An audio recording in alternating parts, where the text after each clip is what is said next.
You want to broke buy my my shot? bike! Ethan Walker's voice Who is came out this old quiet man? and level, the Oh way my a man God, it's speaks him. when he has absolutely nothing We're to prove. dead. Son, I've had generals beg me to reconsider. You ain't even close. Brandon Kane laughed. He thought the old mechanic was bluffing.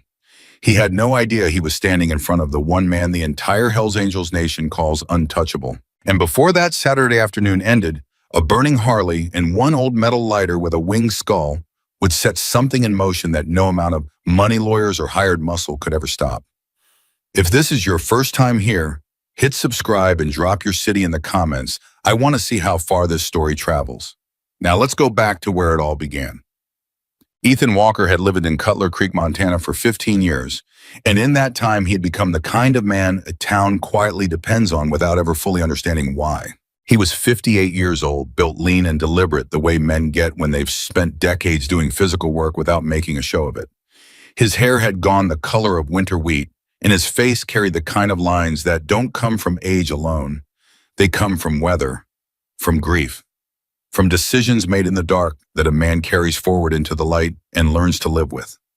His eyes were the pale blue of a Montana sky in October calm in a way that wasn't emptiness. It was stillness, the kind a person earns. He opened Cutler Creek Cycles in a converted repair bay on the western edge of town the same spring he moved in.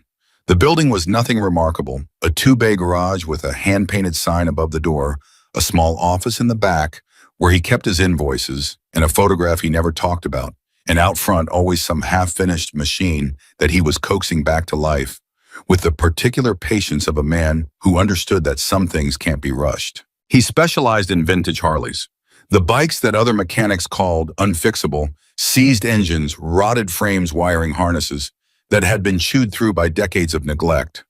Ethan Walker took them in like wounded animals and worked on them with a focus that bordered on devotion. People who watched him work said it was like watching someone have a private conversation.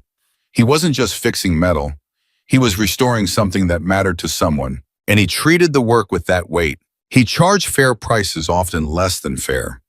When a rider came through town on a blown gasket with empty pockets, Ethan fixed the bike and sent them on their way, and never once wrote up an invoice. When the Hendersons' youngest kid needed money for his Eagle Scout project and nobody in town had the budget to sponsor it, Ethan quietly wrote a check and told the boy to pay it forward when he was old enough to mean it. He had no wife. He had no children that anyone in Cutler Creek knew about.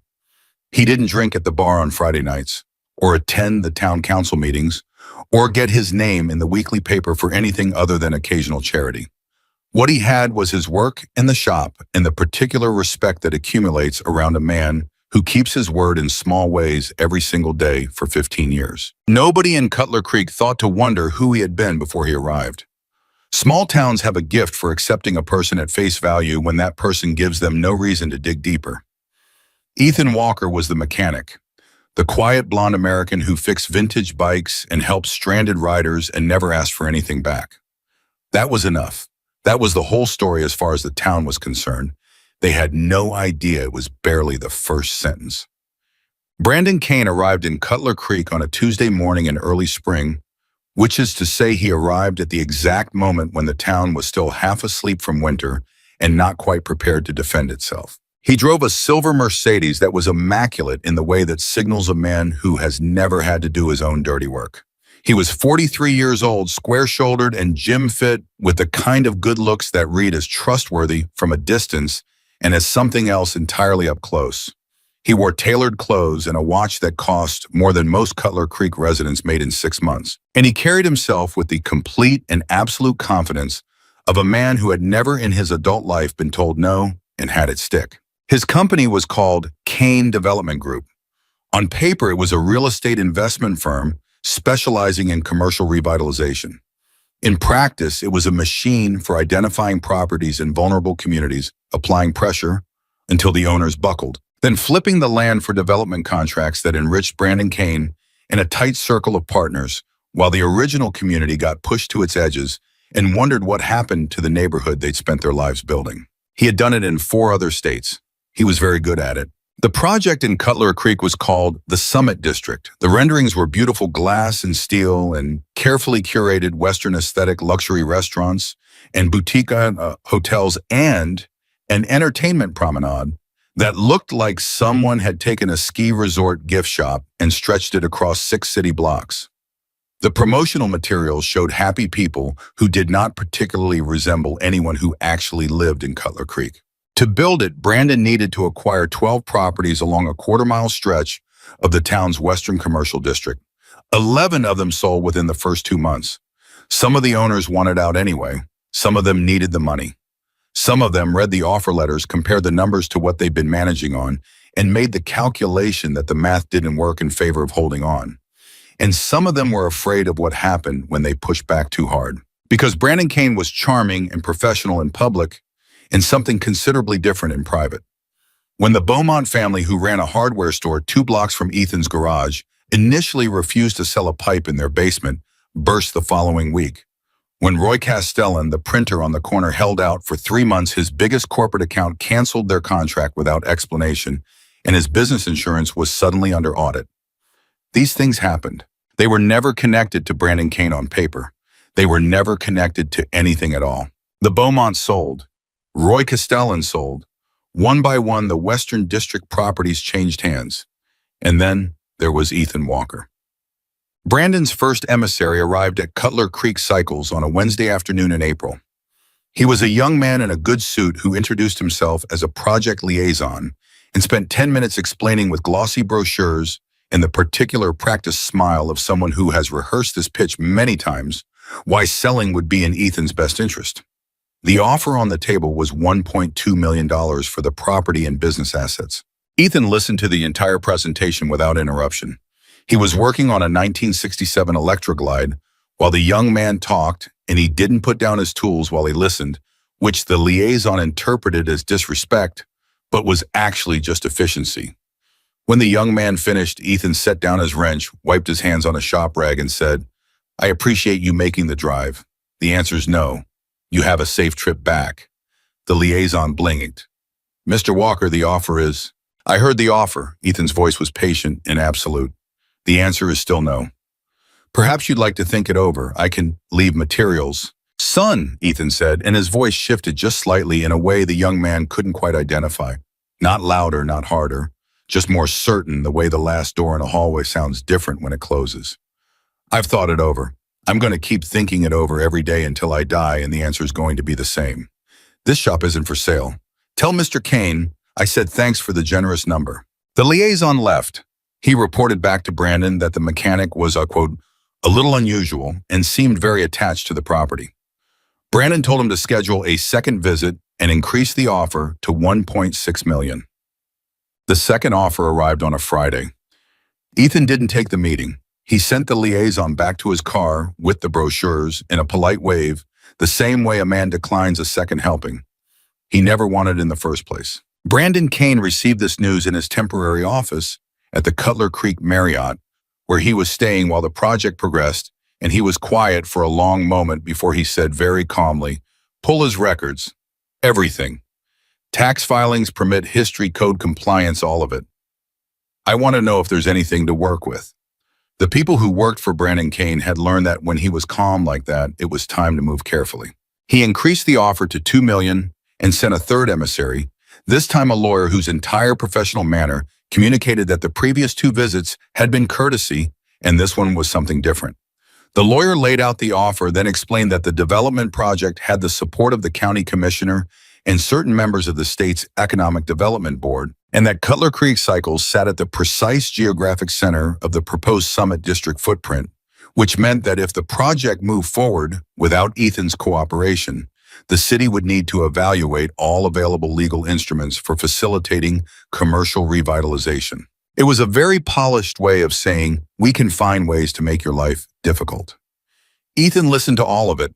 He offered the lawyer a cup of coffee, which was declined. He asked one question. "Has Mr. Kane visited Cutler Creek personally?" The lawyer said he had not yet had the opportunity.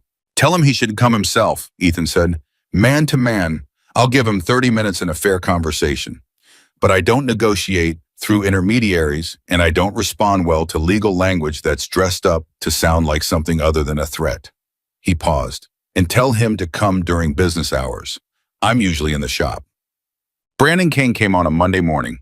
He was exactly as Ethan had expected, polished, composed, radiating the specific confidence of a man who equates net worth with human value and has rarely been challenged on the equation. He walked into Cutler Creek Cycles like he was already measuring the square footage in his head. "Mr. Walker," he said, extending a hand. "Brandon Kane, I appreciate you agreeing to meet." Ethan shook his hand. His grip was unhurried. "Coffee." "I'm fine, thank you." Brandon looked around the shop with the expression of a man trying to assess what he's dealing with. His eyes settled on the 1963 panhead that Ethan had spent 8 months restoring, a machine of particular beauty, all chrome and black enamel, rebuilt from a frame that most people would have called a lost cause. "That's a beautiful bike," Brandon said. He didn't mean it as a compliment. He meant it as an opener, a way in. "It is," Ethan agreed simply. He leaned against the workbench and crossed his arms and waited. Brandon presented the offer one more time. $2,200,000. He walked through the vision for the Summit District. He talked about economic development, about tourism revenue, about what this project would do for Cutler Creek. He was good at this. He had done it many times.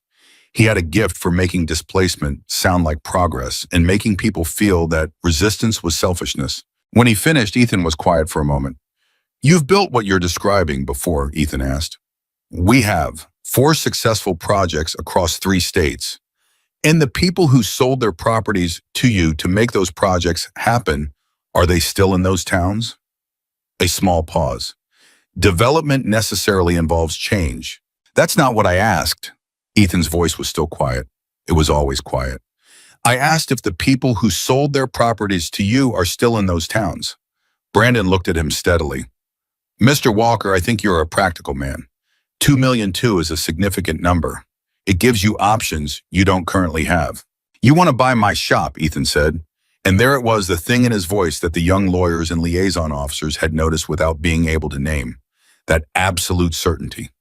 "Son, I've had generals beg me to reconsider. You ain't even close." Brandon Kane blinked. It was the first time in the conversation that something had landed on him that he hadn't anticipated. He recovered quickly.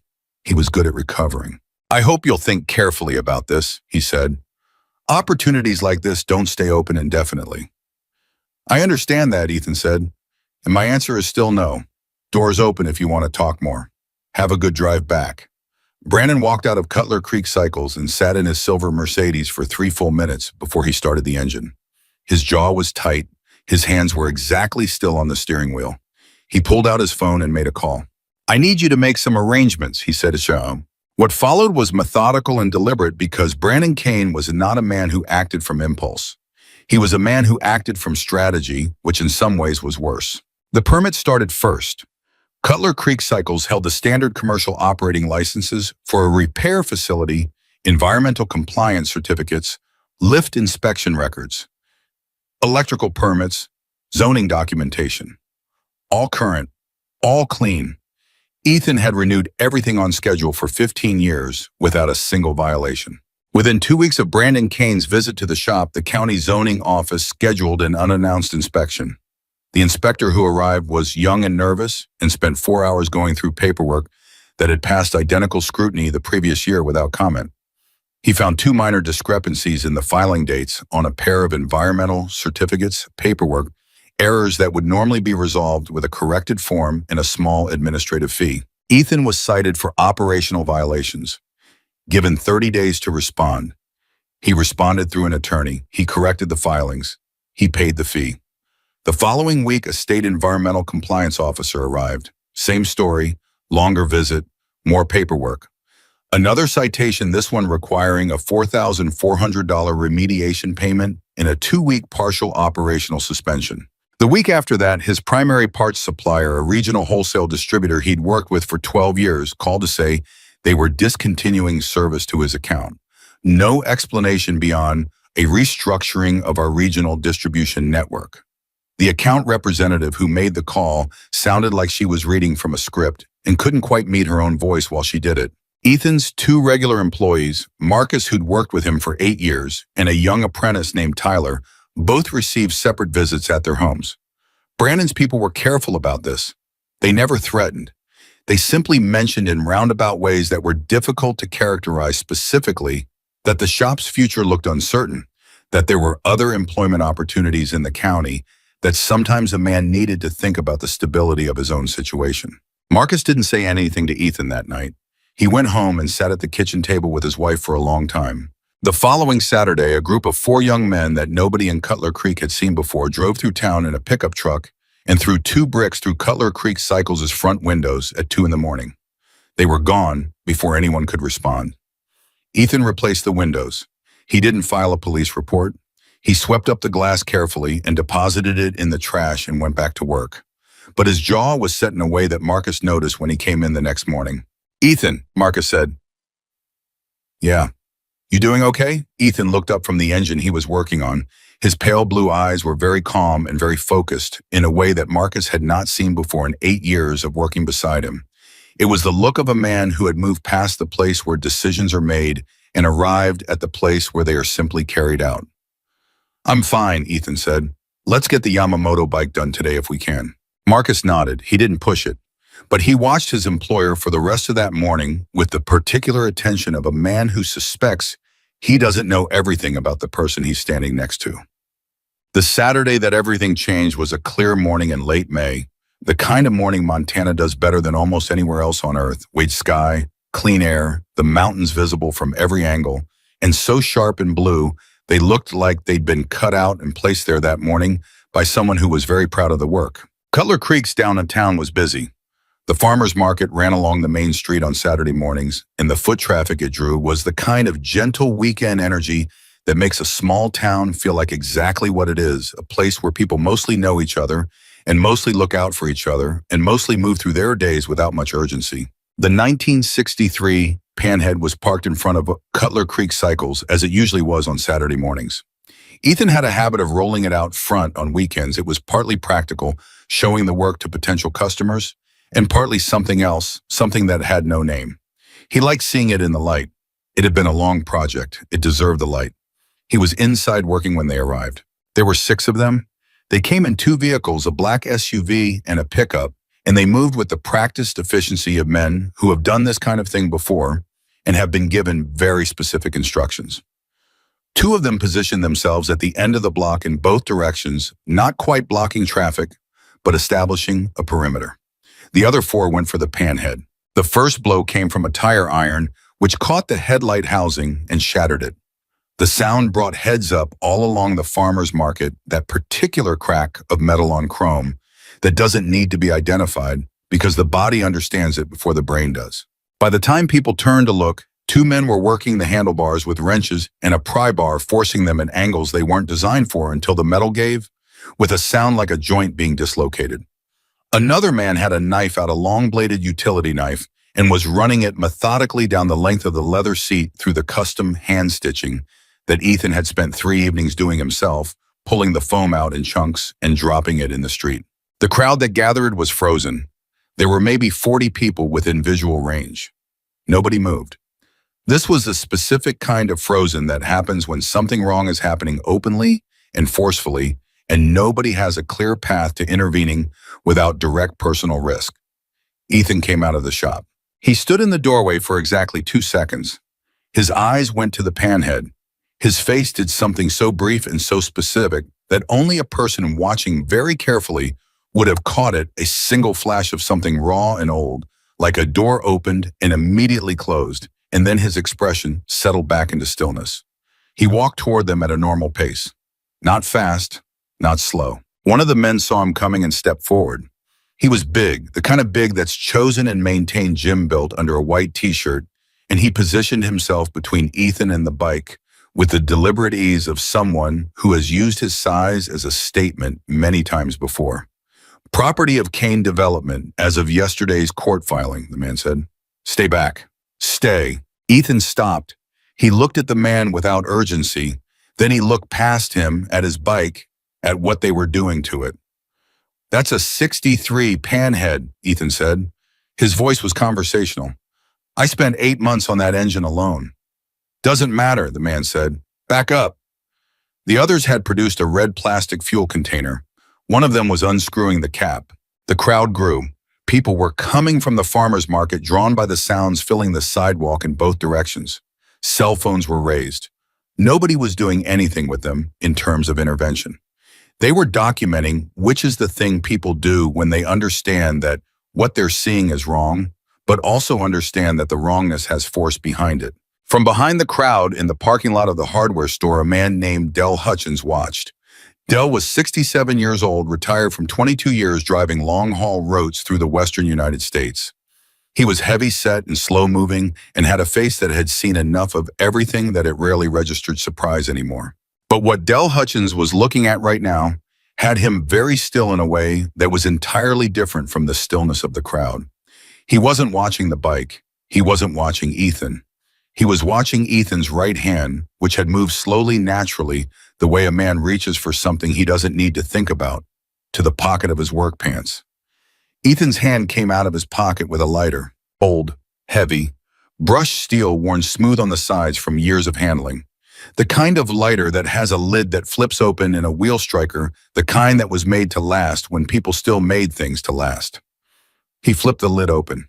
A small flame appeared in the morning light, and on the side of that lighter, worn, but unmistakable to anyone who knew what they were looking at, was a winged skull, a specific symbol, a specific design, rendered in the particular style that had meant one specific thing across the western half of the United States for more than 5 decades. Ethan looked at the flame for 3 full seconds. Then he closed the lighter. He put it back in his pocket. Del Hutchins had gone the color of old milk. His hands, which were resting on the roof of his truck, were very still. Behind him, one of the men had doused the pan head with the gasoline front to back, all of it, the chrome and the leather and the engine and the tank, and a second man flicked a match. The fire took immediately. The crowd made a sound, not a scream, something lower than that, a collective intake of breath that came out as something between shock and grief, and they all pulled back from the heat. Ethan didn't pull back. He stood in front of his burning pan head with his hands at his sides and watched it burn. The flames were already reaching the tank. The chrome was going black. 40 years of restoration potential was going up in 4 minutes. His face was empty of everything except a very old patience. The men who had done it waited for the explosion, the anger, the threats, the lunge forward that would justify what came next. Brandon Kane's instructions had included contingencies for a violent response. They had been assured the old mechanic was just a mechanic, that this was a job like any other job. None of them could explain later why the absence of reaction was more unsettling than any fight would have been. Del Hutchins had already walked away from his truck. He moved with the unhurried deliberateness of a man who knows exactly what he has just seen and exactly what he has to do next, and feels no particular urgency because the thing he is setting in motion does not require urgency. He sat in his car 2 blocks away and dialed a number from memory, a number he had memorized 23 years ago and never once used. It rang twice. A man answered. His voice was the voice of someone who was awake when the call came, regardless of what time it was, because there are men who are always awake for certain calls. "Yeah," the voice said. "Del Hutchins," Del said, "from the Bozeman Run, 97. A pause. "I remember. I just watched someone set a panhead on fire in Cutler Creek, Montana. The man who owned it watched it burn. He had the general's lighter." The pause on the other end was different from the first pause. It was the specific silence of a man reorganizing very quickly. "You're sure it was his lighter?" "I rode beside that lighter for 4 years, Del said. "I'm sure." The line was quiet for 4 seconds. "Don't do anything," the voice said. "Don't go near him. Don't let him know you called." "I know," Del said. "We'll handle it." Del ended the call. He sat in his car and watched smoke rise from the direction of the Western Commercial District and said nothing to anyone. Ethan Walker stood in front of the burned frame of his panhead until the fire department arrived and the crowd began to thin, and the 6 men had gotten back in their vehicles and driven away. He stood there until there was nothing left to stand in front of except blackened metal and the smell of burned rubber and leather. Then he went back into his shop. He sat down at his workbench.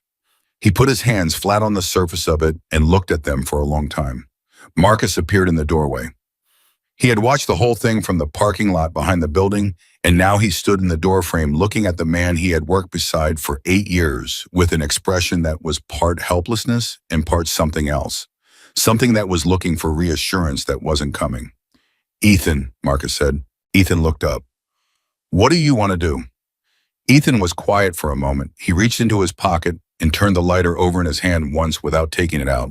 The way a man touches something he needs to remember is still there. I want to finish the Henderson transmission, he said. Should have had it done Thursday. Marcus stared at him. Get me the manual for that model, Ethan said. It's on the shelf behind you. Marcus turned slowly and got the manual. He didn't ask again.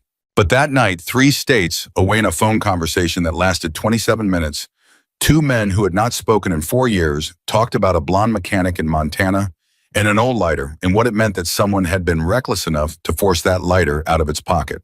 And somewhere in the western United States, in a town that was not Cutler Creek, a man who had received a phone call from a man who had received a phone call from Del Hutchins reached for his own phone and began making calls of his own. The calls went out all through that Saturday night and into Sunday morning. And by Sunday evening, roads that led to Cutler Creek, Montana were beginning to fill with the sound of engines that the town did not yet know were coming. The calls didn't stop at sunrise. By the time Ethan Walker opened his shop that Monday morning, same time he always opened at 6:45, coffee already made radio on low, the phone tree that Del Hutchins had started 2 nights before had already reached 11 states. He didn't know that yet. He was looking at the burned frame of his panhead, which he had dragged back inside the shop after the fire department cleared the scene, and he was drinking his coffee and thinking about what could be saved and what couldn't. The answer was more than most people would have guessed. The engine cases had survived. The frame was warped but not destroyed. The primary cover was scorched but structurally intact. Ethan walked around it twice very slowly, coffee in hand, and made a mental inventory with the same practiced calm he brought to every assessment. Marcus arrived at 7. He came through the back and stopped when he saw Ethan standing over the burned panhead with his coffee and his measuring eye and said nothing for a moment. You're going to rebuild it, Marcus said. It wasn't a question. I'm going to rebuild it, Ethan confirmed. From that. Marcus looked at the blackened frame.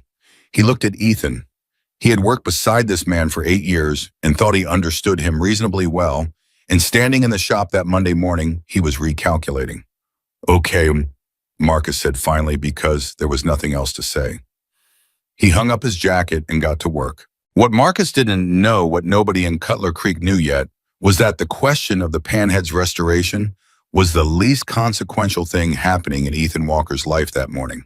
Because somewhere between the time Del Hutchins made his phone call and the time Ethan opened the shop on Monday, a machinery had started turning that had nothing to do with engines or frames or chrome. It had to do with memory and debt and the particular loyalty of men who have been through things together that cannot be explained to people who weren't there.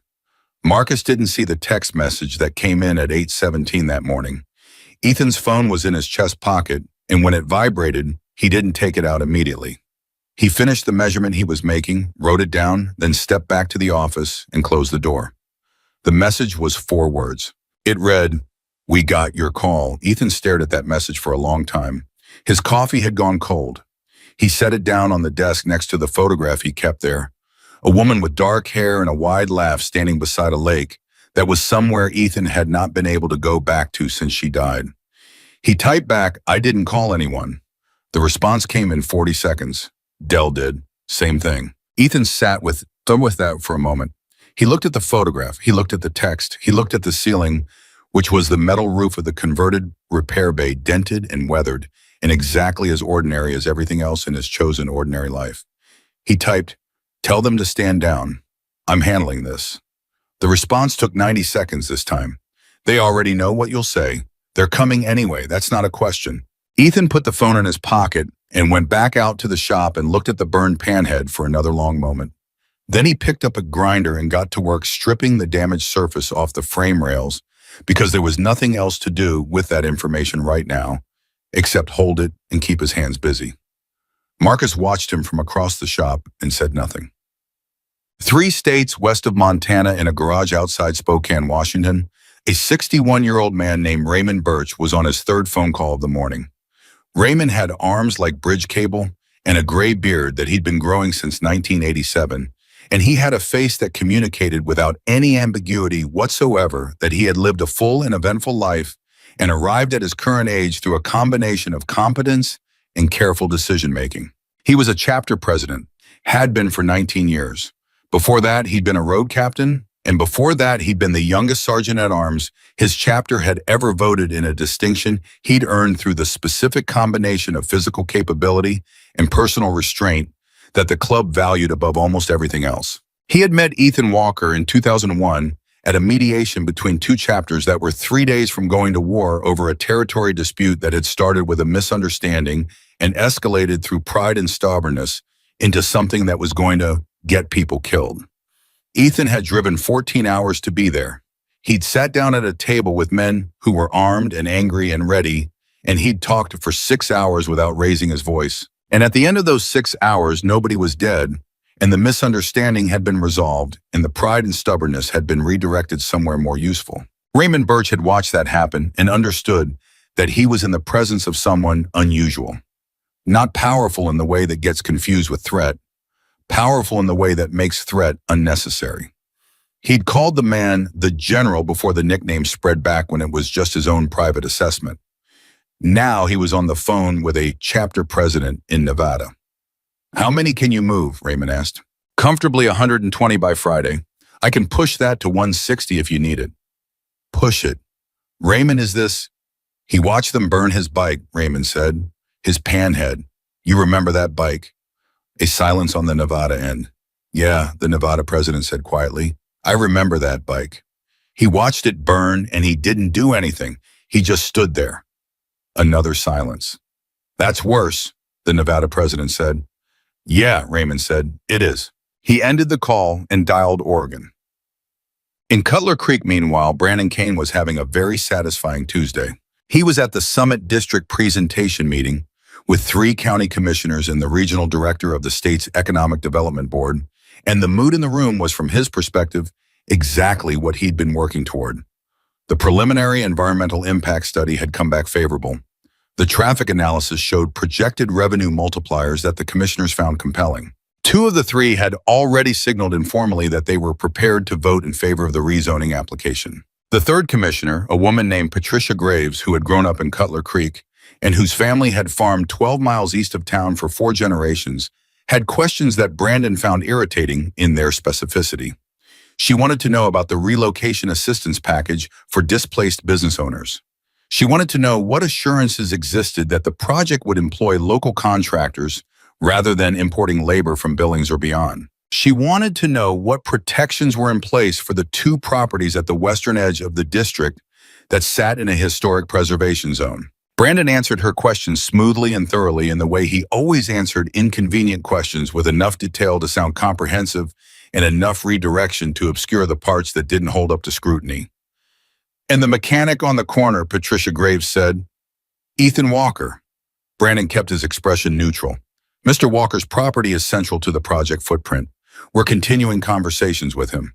His shop has been cited 4 times in the last 6 weeks," Graves said. "After 12 years of clean operation. Code compliance is handled through the county inspector's office. I don't have any involvement in—" "I know you don't," Graves said. She looked at him with calm gray eyes that reminded Brandon uncomfortably of someone he couldn't quite place. "I'm just noting it for the record." The meeting wrapped up with handshakes and optimistic language about timelines. Brandon rode the elevator down with his project attorney, a sharp-faced woman named Leslie Fong, who had been with the Kane Development Group for 6 years, and who had, over those 6 years, developed a very finely calibrated sense of when things were going well and when they weren't. "Graves is a problem," Leslie said. "Graves is 1 vote," Brandon said. "She's going to ask questions we don't want to ask publicly." "She already is." Brandon straightened his jacket. "Find out who she talks to. Find out what she cares about. There's always something." Leslie nodded once. She had heard him say that before about other people.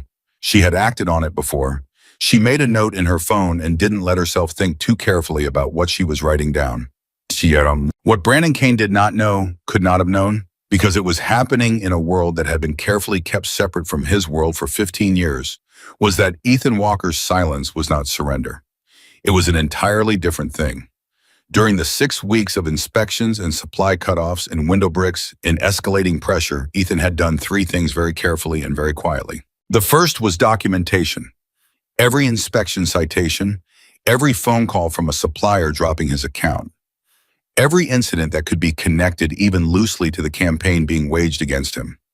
He photographed documents, kept records of dates and names and conversations, and stored copies in 2 locations, one in the shop and one in a fireproof box at the home of an attorney named Claire Webb, who had an office in Missoula and who had done his business filings for 9 years and whose professional opinion offered quietly over coffee 3 weeks ago was that what was being done to Ethan's business constituted a textbook case of tortious interference and likely fraud. If we can connect the inspections to Kane's people, Claire had said, stirring her coffee and watching Ethan steadily, we've got something real. The question is whether we can prove the connection. Work on that, Ethan said. It's going to take time. I know. And in the meantime, I'm going to keep the shop open and let him keep making mistakes, Ethan said.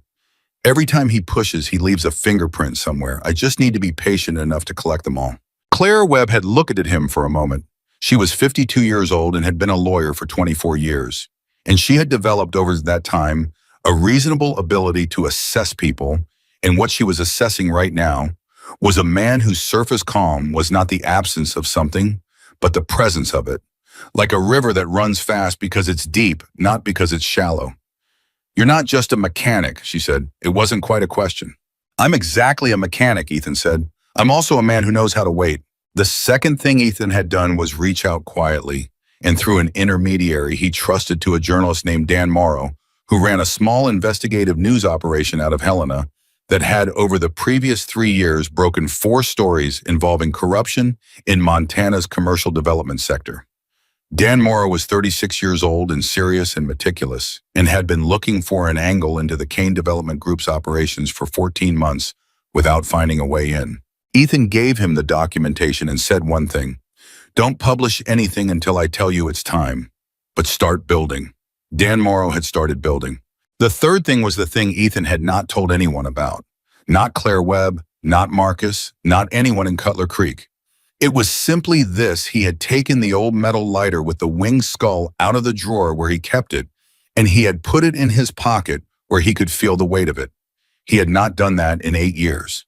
He had not done that since the last time he wore the cut, which was the day he buried his wife in a cemetery outside Billings with a small group of people whose loyalty to him was the only thing that had kept him functional that week. He had taken the lighter out and put it in his pocket, not as a call to action, not as a signal to anyone, just as a reminder to himself of who he was underneath everything that had followed. He had not anticipated Del Hutchins. He had not anticipated that anyone would see the lighter and know what it meant. But he was not entirely surprised either, because the world he had come from was built on exactly that kind of attention, the kind of noticing that keeps men alive in situations where a missed detail is the difference between going home and not. By Wednesday of that week, Ethan had received 4 more text messages from the number that had reached out Monday morning. He had told them 4 more times to stand down. The responses had each been variations of the same thing. Not your call this time. He understood what that meant. He had said it himself once 20 years ago to a man who had tried to keep him from responding to something that had been done to that man and that could not be answered with patience alone. On Wednesday afternoon, a county inspector arrived unannounced for what would have been the 5th inspection in 6 weeks. His name was Gary Pendleton, and he was a man of 40 who had worked for the county for 16 years and who had, in Ethan's quiet assessment, been doing these visits with increasing discomfort. The first 2 times he'd come in, Pendleton had been brisk and professional in the way of a man executing an assignment he believed in. By the 3rd visit, there had been something evasive in his manner. By the 4th, he'd avoided Ethan's direct eye contact entirely. This time, Pendleton came through the door and stopped just inside it and looked at Ethan for a long moment. "Mr. Walker," he said. "Gary," Ethan said. He was at the bench. He did not get up. Pendleton was quiet for a moment. His clipboard was at his side. He hadn't raised it. "I know what you're supposed to do," Ethan said. His voice was even and entirely without accusation. "You've been doing it for 6 weeks. Before that, you'd been out here twice in 12 years, both routine. I don't hold that against you. Man's gotta work." Pendleton's jaw moved. He was looking at the floor now. The office has been, Gary," Ethan said quietly. "You don't need to explain it to me. I already know what's been happening. What I'm going to ask you is whether you've been keeping records." Pendleton looked up. Records. Of the directive, of who's been calling the office, of the specific instructions you've been given about this address. Ethan met his eyes without aggression, without pressure, simply straight. Because if you have, and if there's going to be a point at which you want to be on the right side of these records, are what will matter. The silence that followed lasted long enough that Marcus across the shop had set down his wrench without being aware of doing it. Pendleton's voice, when it came, was very quiet. "There's an email chain," he said. "The instructions came through Commissioner Dalton's office. I didn't know who it was connected to at first. By the time I figured it out, I'd already done 2 visits." "Do you still have the emails?" Pendleton swallowed. "Yeah.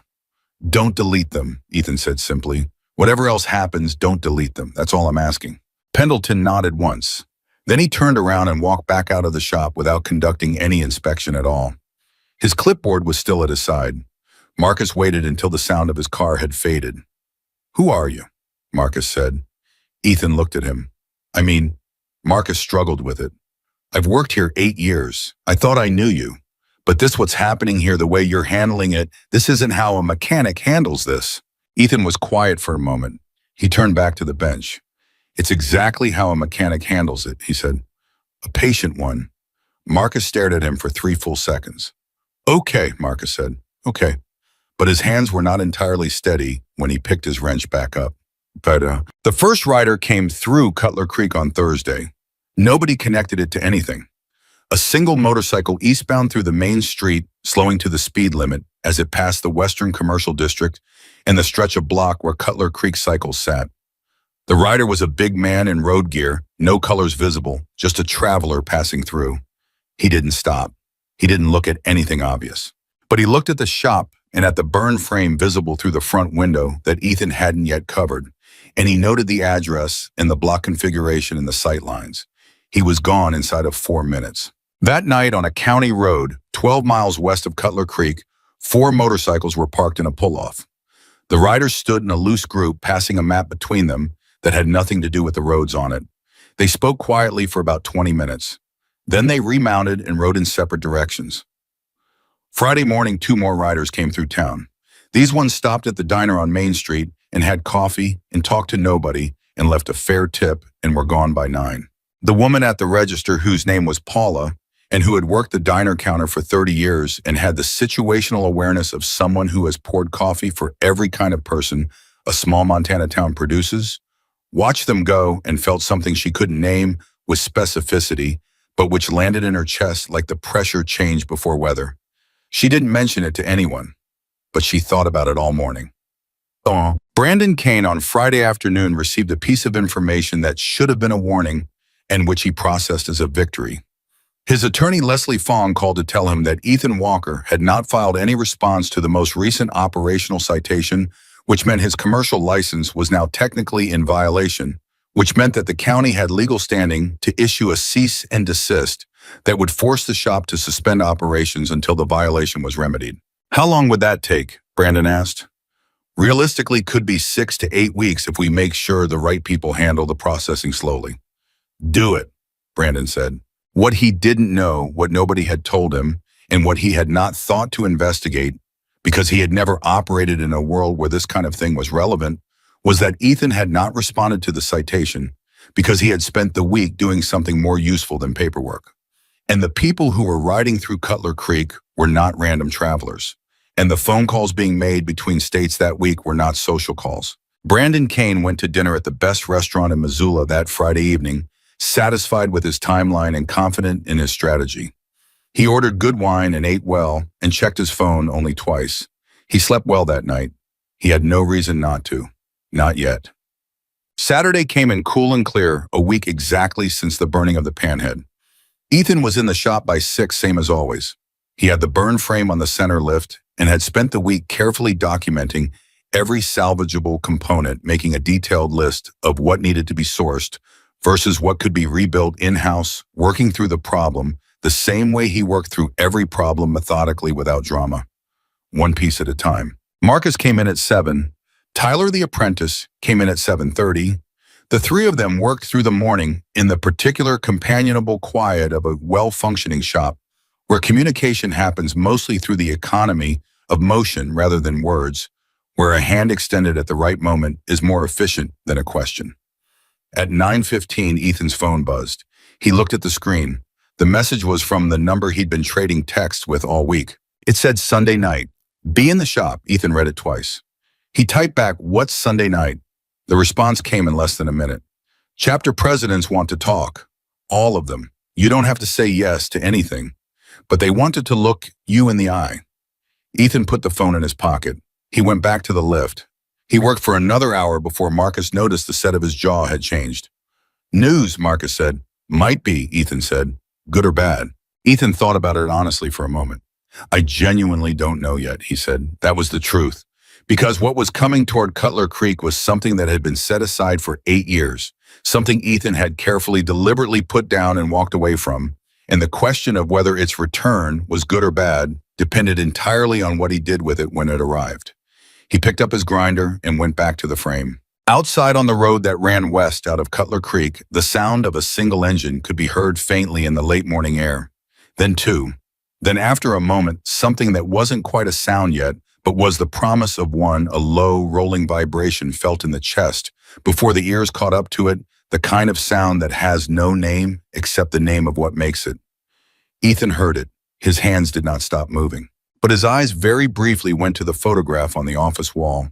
The dark-haired woman by the lake laughing at something outside the frame alive, and certain and gone, and then came back to the work in front of him.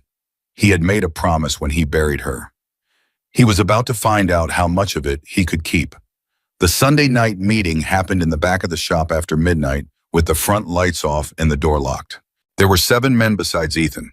They came in through the rear entrance one at a time, 10 minutes apart, the way men move when they understand that attention is a liability. Raymond Birch came first. Ethan had not seen Raymond in 4 years, and the two of them stood in the middle of the shop floor for a moment looking at each other in the way of men who have been through enough together that the greeting doesn't need to be performed. "You look old," Raymond said. "You look older," Ethan said. Raymond put his arms around him briefly, the way big men embrace quickly, completely, and without any self-consciousness about it. Then he stepped back and looked at the burned panhead frame on the lift. He was quiet for a long time. "That's the 63, he said. "Yeah. They burned the 63. "They did."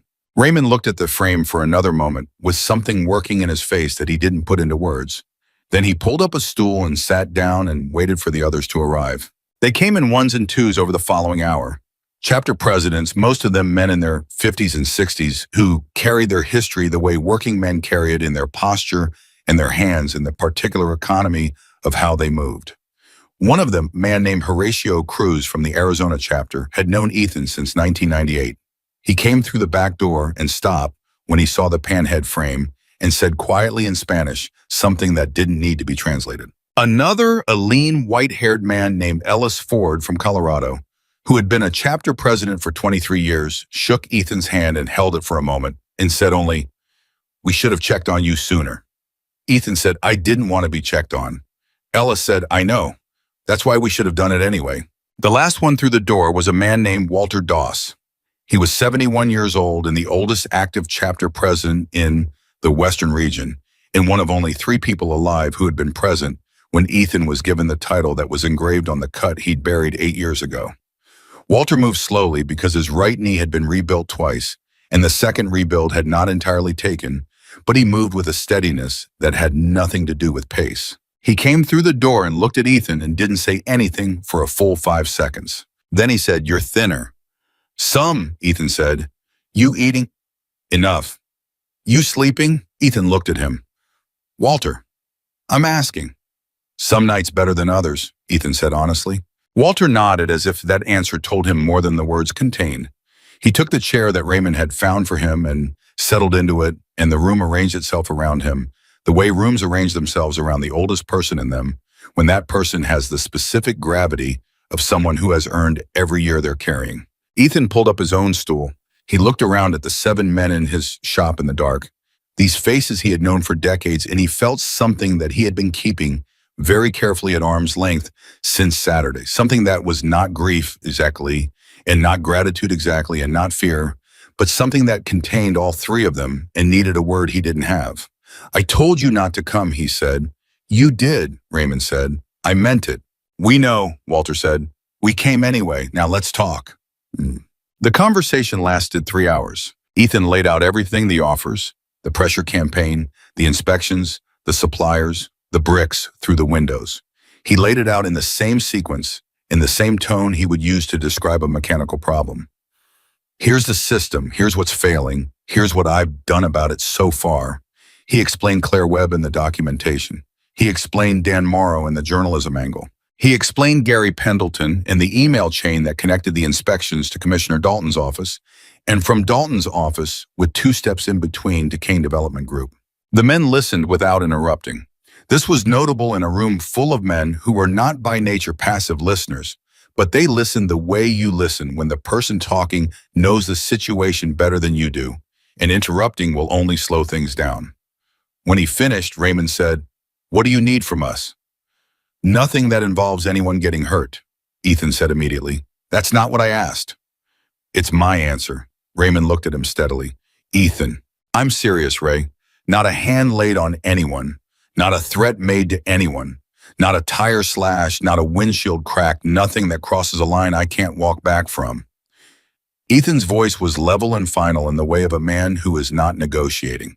"I've been building something here that can actually stick. The legal case is real. The journalism angle is real. If we do this right, Brandon Kane loses everything. The project, the company, his reputation, his freedom. He goes to prison. That's what I want. Not his teeth." Another silence. "His teeth would be faster," Horatio Cruz said from the corner.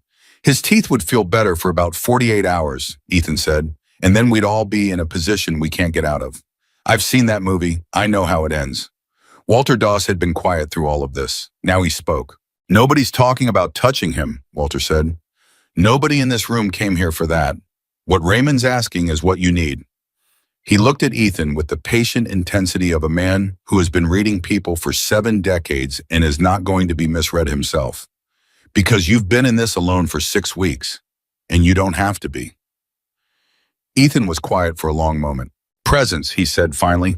"That's all. I need him to understand that what he's doing has been seen and that the people who have seen it are not afraid of him and are not going away. I don't want anyone in this town touched. I don't want violence anywhere near here." He paused. "But I want him to look out his window." Walter Doss nodded once, slowly. "We can do that," he said. What happened next was organized with a precision that would have surprised anyone who only knew about motorcycle clubs from movies or news coverage. Raymond Birch drove to the pull-off on the county road west of town where the advance riders had been staging, and he spent 90 minutes on the phone coordinating arrivals with 14 chapter presidents across 8 states. The logistics were genuinely complex, managing the movement of over 1,000 people across hundreds of miles of road in a way that maintained formation. Discipline avoided unnecessary disruption to the communities they'd be passing through, and arrived in Cutler Creek in a sequence that communicated exactly what it needed to communicate without a single word being spoken. Ellis Ford drove to the county sheriff's office at 2 a.m. and knocked on the door, and when the overnight deputy answered, asked politely to speak with the sheriff. The sheriff, a man named Gene Hargrove, who had been doing this job for 16 years, arrived at his own office at 2:30 in a jacket pulled over his pajama top and sat across from Ellis Ford and listened for 25 minutes. Ellis told him what was coming and why. He told him there would be no violence, no property damage, no confrontation with law enforcement. He told him exactly how many riders to expect and roughly when they would arrive and how long they would stay. He gave Sheriff Hargrove his personal cell number and told him to call if anything felt wrong. Hargrove sat with it for a moment after Ellis finished. "You're telling me over 1,000 bikers are coming to my town," Hargrove said. "Yes, sir. And they're not going to do anything." "They're going to show up," Ellis said. "That's the whole point. Showing up is the thing." Hargrove looked at him with the measured expression of a man who has seen enough of human behavior to know that the most dangerous situations are not always the loudest ones. "This mechanic," Hargrove said, "Ethan Walker." "Yes. I've known Ethan for 11 years. He fixed my personal bike twice. He never once charged me full rate, and I never once heard him complain about anything." Hargrove paused. I've also been watching what's been happening to his business for 6 weeks and not being able to do much about it because every complaint he filed pointed at the county, and the county was saying everything was legitimate. Ellis waited. Is he going to be okay? Hargrove said. That depends on what happens next, Ellis said. But he's not going to do anything stupid. That I can tell you for certain. Hargrove was quiet for a moment. All right, he said. You make sure your people know to stay on public roads and keep the noise reasonable in the residential areas. Anybody starts anything, I respond. That's non-negotiable. Understood completely, Ellis said. They shook hands. Ellis went back to the shop. Hargrove sat in his office for another hour with a cup of coffee and a lot to think about, and then he called his 2 deputies and told them to come in early Monday morning because the day was going to be interesting. Monday morning broke cold and bright. The mountains lit up from the east, and the town still in the gray quiet of early morning, and then the sound began. It started as something felt rather than heard, a vibration in the ground, a low harmonic that bypassed the ears and went straight to the chest, the kind of sound that the body registers as significant before the conscious mind has time to categorize it. People in the houses along the western road felt it first. Dogs raised their heads.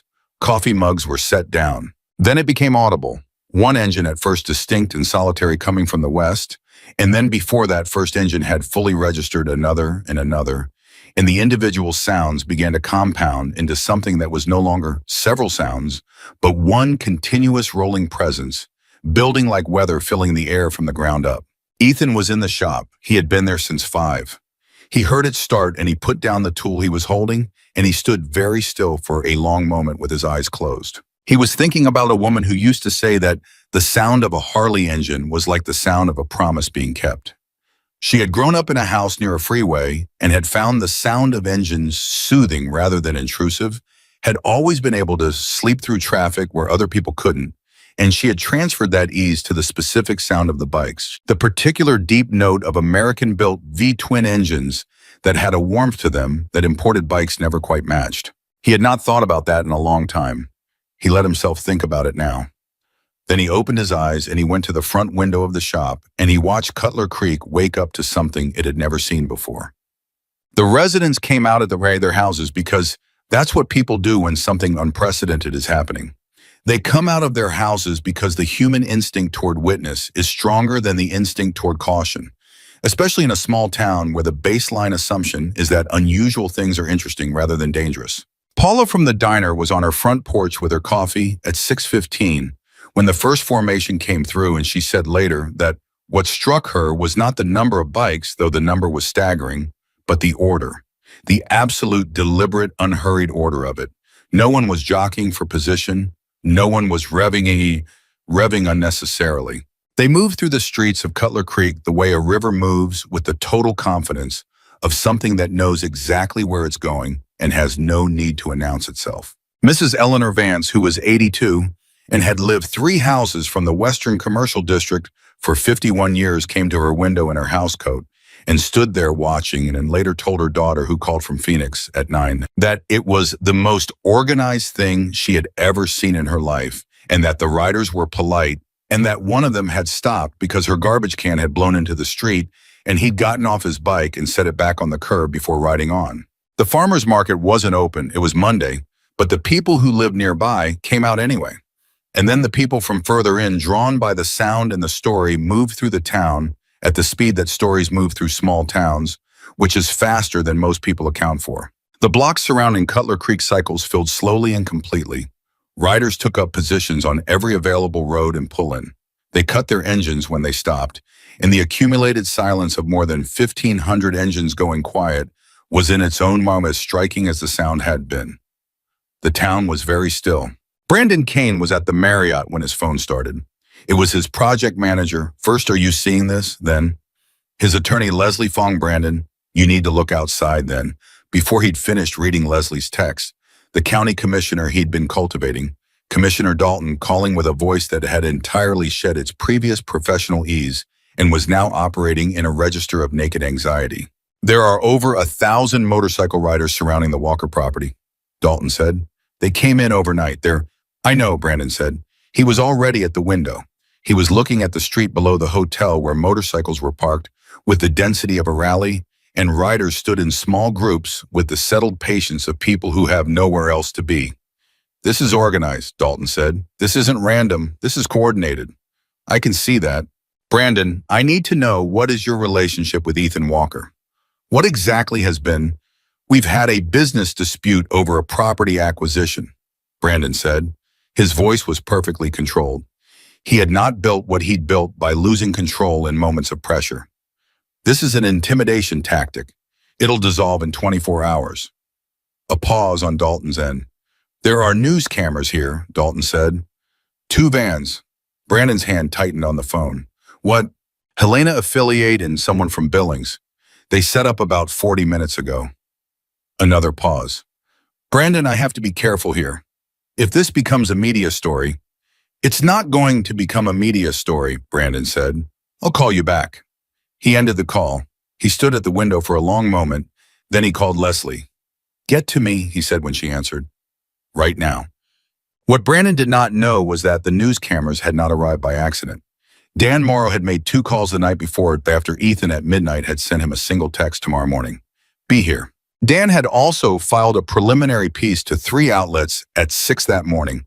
Not the full investigation, just the frame a mechanic in a small Montana town, a development company, with a pattern of pressure tactics in a gathering that was about to be very visible in a very small place. The piece was careful and factual and contained only what he could document, but it named the Kane Development Group by name and linked the inspection campaign to the timing of the acquisition dispute. And it had a photograph of the burned panhead frame that Ethan had given him permission to use. By 7:30 Monday morning, the piece had 11,000 views in a comment section that was moving fast. Inside the shop, Ethan knew about none of this specifically. What he knew was that his phone had been buzzing steadily for 90 minutes and he was not answering it. He was standing at the front window of Cutler Creek Cycles, watching the street fill up with people who had ridden hundreds of miles because something had been done to him that they felt in their bones was not something that could be left unanswered. Raymond came through the front door. 1,500 and counting, he said. Oregon chapter's running about an hour behind. Idaho got here early. Ethan turned from the window. "Ray, I meant what I said Sunday night. Nobody's doing anything," Raymond said. He wasn't defensive about it. "They're standing there, that's all. They're standing there, and they're going to keep standing there until you tell us otherwise." He looked at Ethan steadily. "This isn't for us. You know that." "I know that. This is because of what you did. The things you did that you never told anybody about. The people you pulled out of situations that had no clean exits. You did that for 20 years and you never asked for anything. And then you left and you never once asked us for anything. And now there's a thing to do and everyone just wants to do it." Ethan looked at him for a long moment. "I buried the cut for a reason," he said. "Yeah," Raymond said. "We know. We respected it." A beat. "We're still here." There was a knock at the front door. Not the tentative knock of someone unsure of their welcome. A solid measured knock, the knock of someone who has decided to make a direct approach and is not going to flinch from it. Ethan opened the door. The woman standing on the other side was about 60, gray-haired, with a reporter's notebook in one hand and the press credentials of a Helena television affiliate around her neck. Behind her, at a respectful distance, was a camera operator who had his camera down, not recording. "Mr. Walker," she said, "my name is Susan Greer. I'm with—" "I know who you are," Ethan said. He had seen her byline on Dan Morrow's work. "Come in." She stepped inside. She looked at the burned panhead frame on the lift. She looked at the riders visible through the front window, hundreds of them standing in perfect stillness. "How long have they been planning this?" she asked. "About 4 days," Ethan said. She wrote something down. "How many people came?" "More than I wanted," Ethan said honestly. "More than I expected." She looked at him. "Why are they here?" Ethan was quiet for a moment. "Because somebody burned something that mattered," he said. "And the people who came here understand what it means when you burn something that matters and the man who owned it doesn't go to the ground. They know what that says about the man." He paused. "And because I guess they wanted to say it back to him in a language that's hard to misunderstand." Susan Greer wrote that down word for word. The twist came at 10:47 that morning, and it did not come from the direction anyone in Cutler Creek was looking. It came from Leslie Fong. Brandon Kane's attorney arrived at the shop 20 minutes after Susan Greer, and she arrived alone without Brandon, and she had the look of a woman who has made a significant decision in the last 2 hours and is still catching up to the full weight of it. She asked to speak to Ethan privately. He took her to the back office. He offered her coffee. She took it, which surprised him, and she sat down across from his desk and put her hands around the mug and was quiet for a moment. "Mr. Walker," she said, "I need to tell you something, and I need you to understand that I am not acting on Brandon Kane's behalf when I tell you this." Ethan waited. "Brandon has been moving money," Leslie said. "I didn't know the full scope of it when I took this project. I knew there were arrangements with certain officials. That's not unusual in commercial development. What I found in the last 3 months while building our defense against a complaint I was told was coming from the county is that the arrangements go further than anything I'd represent." She stopped. "There's an account in Belize. There's another one in the Channel Islands. There are insurance claims on 3 of the 5 previous projects that I now believe were fraudulent. Not questionable. Fraudulent." Ethan said nothing. He was listening with the same focused stillness he brought to everything. "The people who would be most interested in that information," Leslie said carefully, "are not Brandon's business competitors. They're federal. FBI, Ethan asked, and the IRS Criminal Division, and depending on what's in the Belize account, possibly Treasury." Ethan set his coffee down. He looked at her for a long moment. "Why are you telling me this?" Leslie held his gaze. "Because I've spent this morning watching 1,500 people stand quietly on public streets in a small Montana town because someone burned a mechanic's motorcycle. And I've been an attorney for 18 years, and I have never in 18 years seen anything that made me feel as clearly as I feel right now that I am on the wrong side of something." She paused. "I'm also telling you because I think you have a contact who can move this information to the right place faster than I can do it alone. And I would prefer to be the person who did the right thing than the person who knew and waited." The silence in the back office was complete. Outside, through the walls, the low murmur of 1,500 men waiting with patient collective purpose pressed gently against the building like something held in cupped hands. "I have a journalist," Ethan said. "I need federal contacts," Leslie said. "Journalist comes second." Ethan looked at her for another moment. Then he reached for his phone. He scrolled to a number he had not called in 8 years. A number that went to a former Marine who had left the Corps for the FBI and who had sent Ethan a handwritten card when his wife died, and who Ethan had never found a reason to contact since. He called it. It rang twice. A voice answered. "Walker," the voice said, not a question, like the man had been waiting. "Mac," Ethan said, "I've got something federal. You still in the field?" "Supervisor," the voice said, "financial crimes. What have you got?" Ethan looked at Leslie Fong. She opened her briefcase and slid a folder across the desk 2 inches thick, organized by tab. She'd been preparing this, he realized, for longer than 2 hours. "I've got an attorney sitting across from me," Ethan said, "and she has documentation of what sounds like wire fraud insurance, fraud money laundering, and foreign accounts that were not disclosed, connected to a commercial development operation currently active in Montana." 3 seconds of silence on Mac's end. "Name of the operation," Mac said. "A Kane Development Group," Ethan said. "Principal is a Brandon Kane, 43, based out of Denver." Another pause, shorter this time. "We've had that name flagged for 14 months, Mac said. "We've been working toward a predicate. What's your attorney got?" "What do you need?" Ethan said. "Everything she has, and I need it today." Ethan slid the folder back across to Leslie. He held the phone toward her. She took it with the steady hands of someone who has made a decision and is past the point of reconsidering it. "This is Leslie Fong," she said. "I was general counsel for Kane Development. I have documentation of—" Ethan stood up and walked out of the office and left her to it. He came back into the front of the shop. Raymond was there, and Horatio and Walter Doss sitting in the chair someone had brought in for him. They looked at Ethan when he came out. "It's moving," Ethan said. "How did it?" Raymond asked. "The right direction," Ethan said. He went to the window and looked out at the street. The riders were still there. All of them.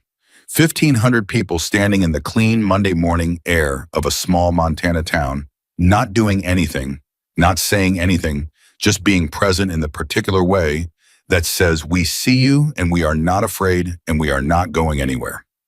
Brandon Kane's silver Mercedes had not moved from the Marriott parking lot all morning. Walter Doss watched Ethan at the window. "You should go out there," Walter said.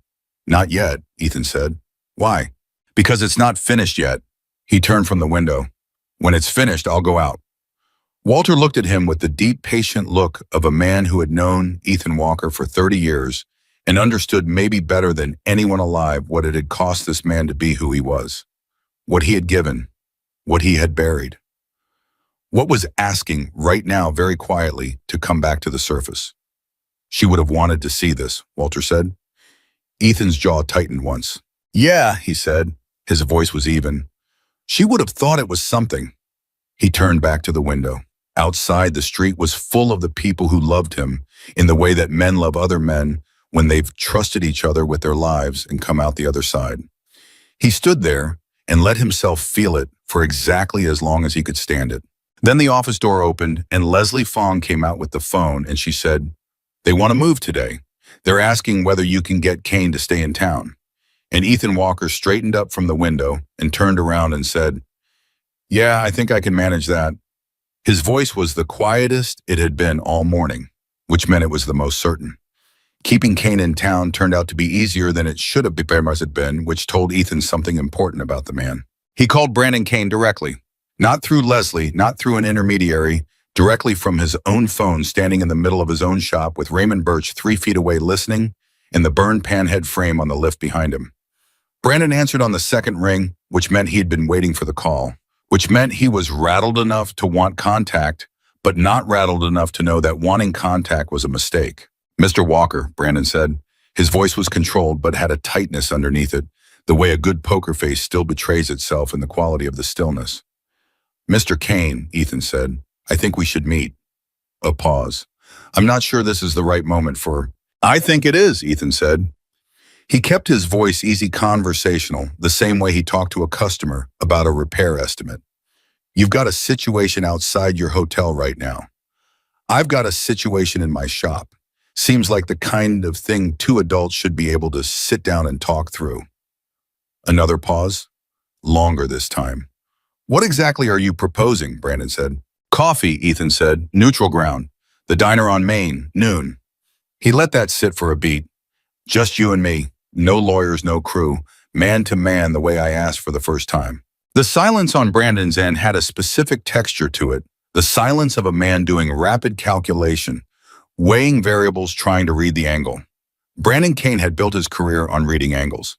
He was good at it in situations he understood.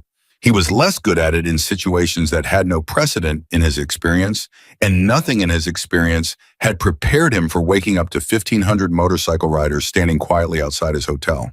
"Noon," Brandon said finally. "The diner." "I'll be there," Ethan said. He ended the call. Raymond looked at him. "You want me there?" "I want you where he can see you through the window," Ethan said. "That's all."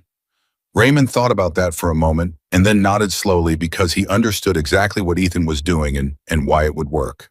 "Yeah, Mac Tillman, Supervisory Special Agent Mackenzie Tillman, FBI Financial Crimes Division, 14 years in the field before his promotion, and not someone who had lost the field instincts just because he now had a title, had Leslie Fong on a video call for 2 hours that morning. He had 2 analysts and another agent on with him, and they went through the folders she'd brought piece by piece with the focused efficiency of people who have been looking for exactly this kind of material and have just found more of it than they expected. The Belize account alone was enough to open a formal case. The insurance fraud documentation on the previous projects was in Mac's assessment what he called to one of his analysts embarrassingly clear, the kind of fraud that works because people don't look, not because it's hidden well. The connection between Commissioner Dalton's office and the inspection campaign against Cutler Creek Cycles ran through 3 email chains and a series of payments coded as consulting fees to a shell LLC that had Dalton's brother-in-law's address. "How did he think this was going to hold together?" one of Mac's analysts said, not quite to herself. "He thought nobody was going to look," Mac said. "That's always how it holds together, until someone looks." By 11 that morning, Mac had 2 agents already in Montana. They'd been working a separate case in Billings and had redirected on his call, and he was on the phone with the U.S. Attorney's Office, coordinating the paperwork for what was shaping up to be a multi-count federal complaint. He sent Ethan a text at 11:15. It said, "Keep him in town through end of day. We're moving tonight." Ethan read it at the shop, showed it to nobody, put the phone in his pocket, and walked to the diner. Paula had saved him the corner booth, the one with sight lines to both the door and the window, which she'd done without being asked because she'd known Ethan Walker for 12 years, and she understood in the way that a person who has poured coffee for enough people develops a fine-grained sense of individual character, that this was not a man who sat with his back to a room. She brought him coffee before he asked. She put a hand on his shoulder briefly as she set it down, the way you touch someone you know when you want them to know you're paying attention, and she went back behind the counter without saying anything. Ethan sat with his coffee and waited. Brandon Kane came through the door at noon exactly, which told Ethan that he'd been outside for some minutes choosing when to enter. He was in a good jacket and his watch caught the light, and he moved with the same surface confidence he always projected, but his eyes were doing more work than usual, moving quickly, reading the room, looking for whatever was off before it reached him. He saw Raymond Birch through the window immediately. Raymond was on a stool at the cafe across the street, coffee in hand, not looking at the diner, not looking at anything in particular, just being there. Brandon sat down across from Ethan. Paul appeared and he ordered black coffee without looking at her. Ethan watched him settle and waited until the coffee arrived. "Thank you for coming," Ethan said. "I want to understand what you're trying to accomplish," Brandon said. He'd made a decision on the way over. Clearly, he was going to project that this meeting was his idea, that he was the one seeking information, that he was in control of the frame. The display outside my hotel, the news cameras and all of it, that's a significant escalation. "Is it?" Ethan said. He turned his coffee cup slightly on the table.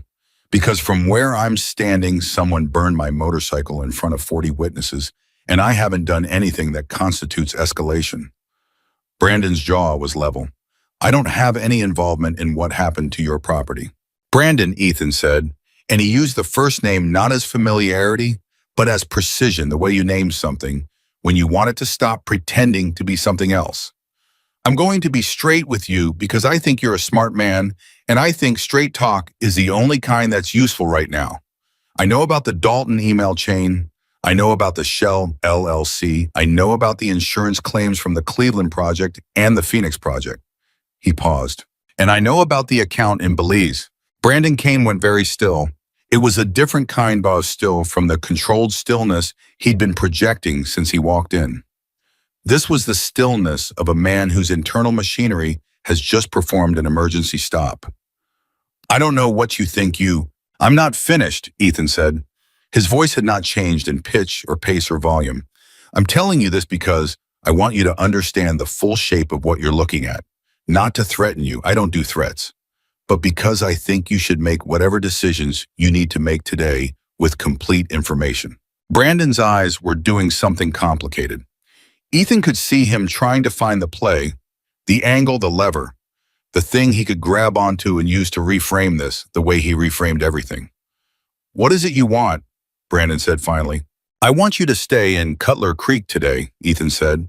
He held Brandon's gaze evenly. "I want you to be reachable by phone, and I want you to think very carefully about whether the attorney you have right now is the right attorney for the next thing that happens." He picked up his coffee. "That's all." Brandon stared at him. "That's all? That's all. You're not asking me to sell the project, to back off, to—" "No," Ethan said simply. "I'm not asking you for anything. I'm telling you to stay in town and be reachable. The rest isn't going to be up to me." Another silence, longer than the others. Brandon Kane was a man who had spent 20 years in rooms where he was the most prepared person present. He was looking at a mechanic in a flannel shirt sitting in a diner booth drinking coffee, and for the first time in a very long time, he had the distinct and disorienting sensation of being the least prepared person in the room. "Who are you?" he said. It came out before he'd decided to say it. Ethan looked at him across the table. "I'm a mechanic," Ethan said. "I've been a mechanic for 15 years. Before that, I was something else, but that's not what's relevant right now." He set his cup down. "What's relevant is that I've spent 6 weeks watching you make mistakes. Careful, systematic, expensive mistakes. And I documented all of them, and other people documented all of them, and those documents are in the right hands now." He stood up. He put money on the table for both coffees. "Thank you for coming. Stay in town." He walked out of the diner. He did not look back. Through the window, Raymond Birch watched Brandon Kane sit motionless in the corner booth for 4 full minutes before he reached for his phone with a hand that was not by that point entirely steady. The afternoon moved like weather slowly at first, and then all at once. At 1:15, Commissioner Dalton's assistant called his emergency contact number, which was his personal attorney, which told Ethan's attorney, Claire Webb, who was monitoring the situation from Missoula, that Dalton had been advised by someone that something was coming and was trying to get ahead of it. At 2, Dan Morrow published the full piece. Not the preliminary from that morning, the complete investigation.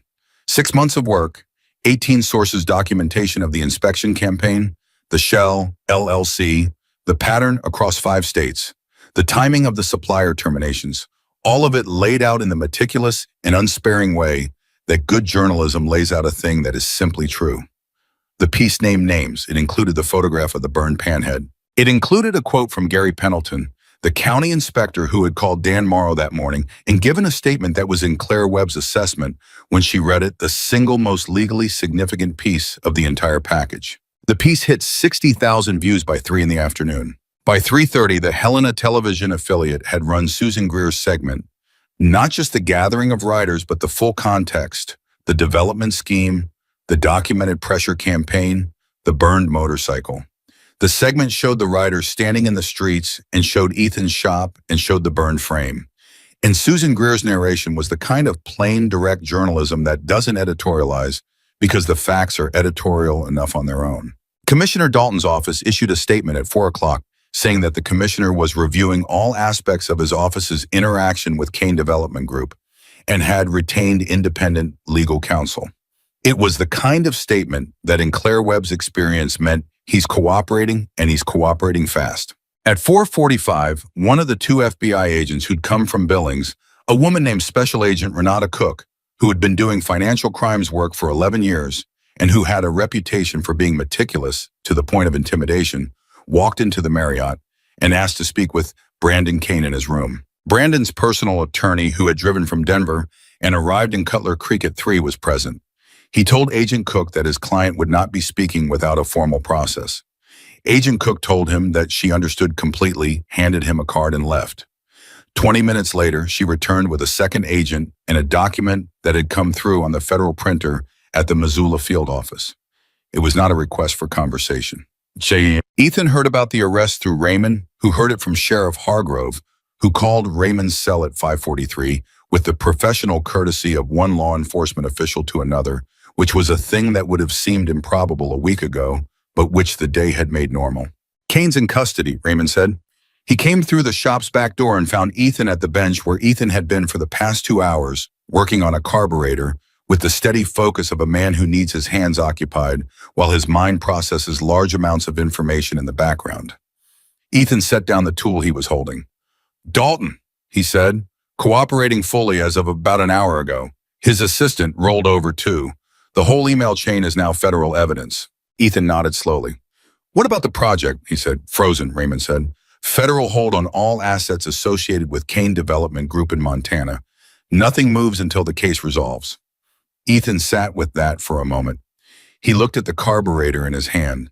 He set it down carefully on the workbench next to the other components laid out in the order they'd come apart, the way he always laid things out, so he could put them back together without having to think about sequence. "How long for the full case?" he said. "Mac didn't give you a timeline." He said a while. Raymond leaned against the doorframe. "Claire Webb thinks 18 months to trial if Kane doesn't take a deal. She thinks he takes a deal." "He'll try to negotiate down first," Ethan said. "Yeah, but what Leslie Fong gave them is pretty comprehensive. His room to negotiate is limited." Ethan thought about Leslie Fong, the attorney who had walked into his shop that morning with a 2-inch folder and a look on her face like a woman who had been carrying something heavy for a long time and had finally decided to put it down. He thought about the specific courage that required the kind that doesn't come from being fearless, but from being tired enough of the alternative. "Make sure she has good representation," Ethan said. Raymond looked at him. "She's a defense attorney. She's a whistleblower who burned her career to do the right thing," Ethan said. "Make sure someone's looking out for her." Raymond was quiet for a moment. Then he said, "Yeah, okay." At 6 o'clock, Ethan walked out the front door of Cutler Creek Cycles for the first time since morning. The riders were still there. Not all 1,500 some had left through the afternoon as word spread that the situation had moved from presence to process, that the thing they'd come to witness had happened. But there were still several hundred. They were in no hurry. They had come a long way, and they were not going to leave before they were ready to leave. When Ethan came through the front door, somebody saw him and said something, and the word moved through the group the way words move through crowds, and gradually, over about 30 seconds, the men who had their backs to the shop turned around. The silence that followed was different from the strategic silence of that morning. It was personal. It was the silence of a large number of people who are in the presence of someone they have been waiting to see and who find that the sight of that person is doing something to them that they didn't fully anticipate. Walter Doss was sitting in a folding chair that someone had put on the sidewalk for him, which was the kind of logistical thoughtfulness that marked the people around Ethan as something different from what the movies made them look like. He looked up at Ethan when Ethan came out. "Well," Walter said. "It's done," Ethan said. Walter Doss exhaled. It was a long exhale, the kind that releases something that has been held for a long time. "And Kane, federal custody as of about an hour ago," Ethan said. Walter looked at him for a moment. "No blood," he said. "No blood," Ethan confirmed. The old man shook his head slowly, not in disagreement, but in something that was closer to wonder. "I've been in this life for 50 years, he said. "I have never once seen a man choose the harder path every single time and win every single time the way you do." "I don't always win," Ethan said. Walter looked at him with the eyes of a man who has known grief personally and can recognize it in others without needing it named. "No," he said, "you don't." The weight of what was not said sat between them for a moment.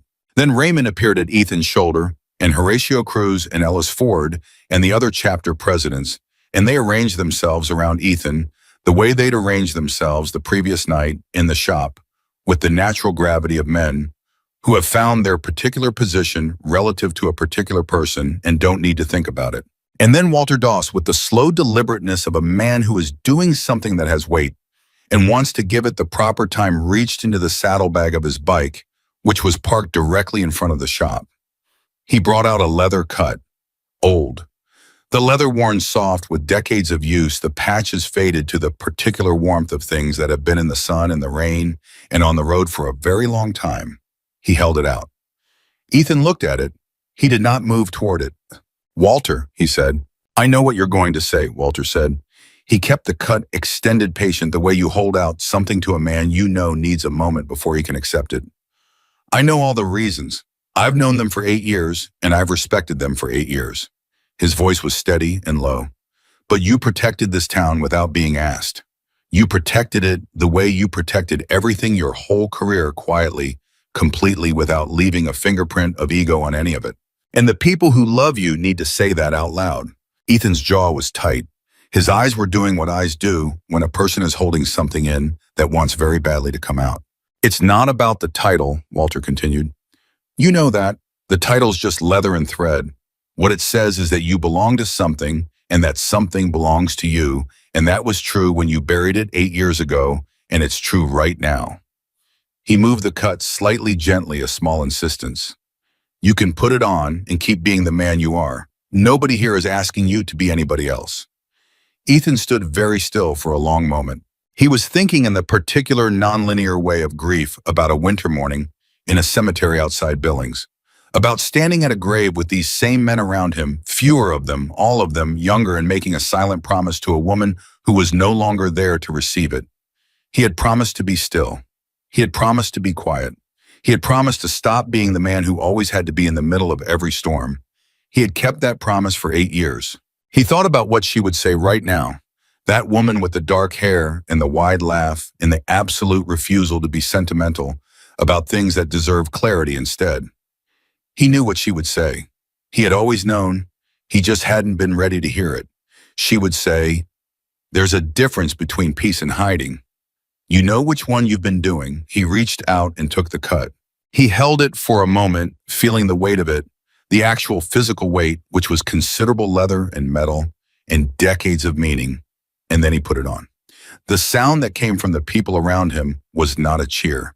It was something quieter and more specific than a cheer, a collective exhale, a release of collective breath. The sound a group of people makes when something that has been wrong for a long time is finally set right. Raymond Birch was not a man who cried. He had a reputation well earned for being one of the least emotionally demonstrative people in a life full of stoic men. He turned away for a moment and looked at the sky, and his jaw worked, and when he turned back, his eyes were red, but his expression was the expression of a man who has decided not to apologize for it. "Looks right," Raymond said. His voice was rougher than usual. "Feels heavy," Ethan said. "It's supposed to," Walter said. The night that followed was the first quiet night Cutler Creek had experienced in 6 weeks, which is the kind of quiet that has texture to it, the texture of something that has been resolved rather than just paused. The riders began leaving through the evening, chapter by chapter, the sound of their engines fading into the distance at intervals the way a long piece of music ends theme by theme, until the final note and then the silence that comes after, which is different from the silence before, because it contains everything that was just played.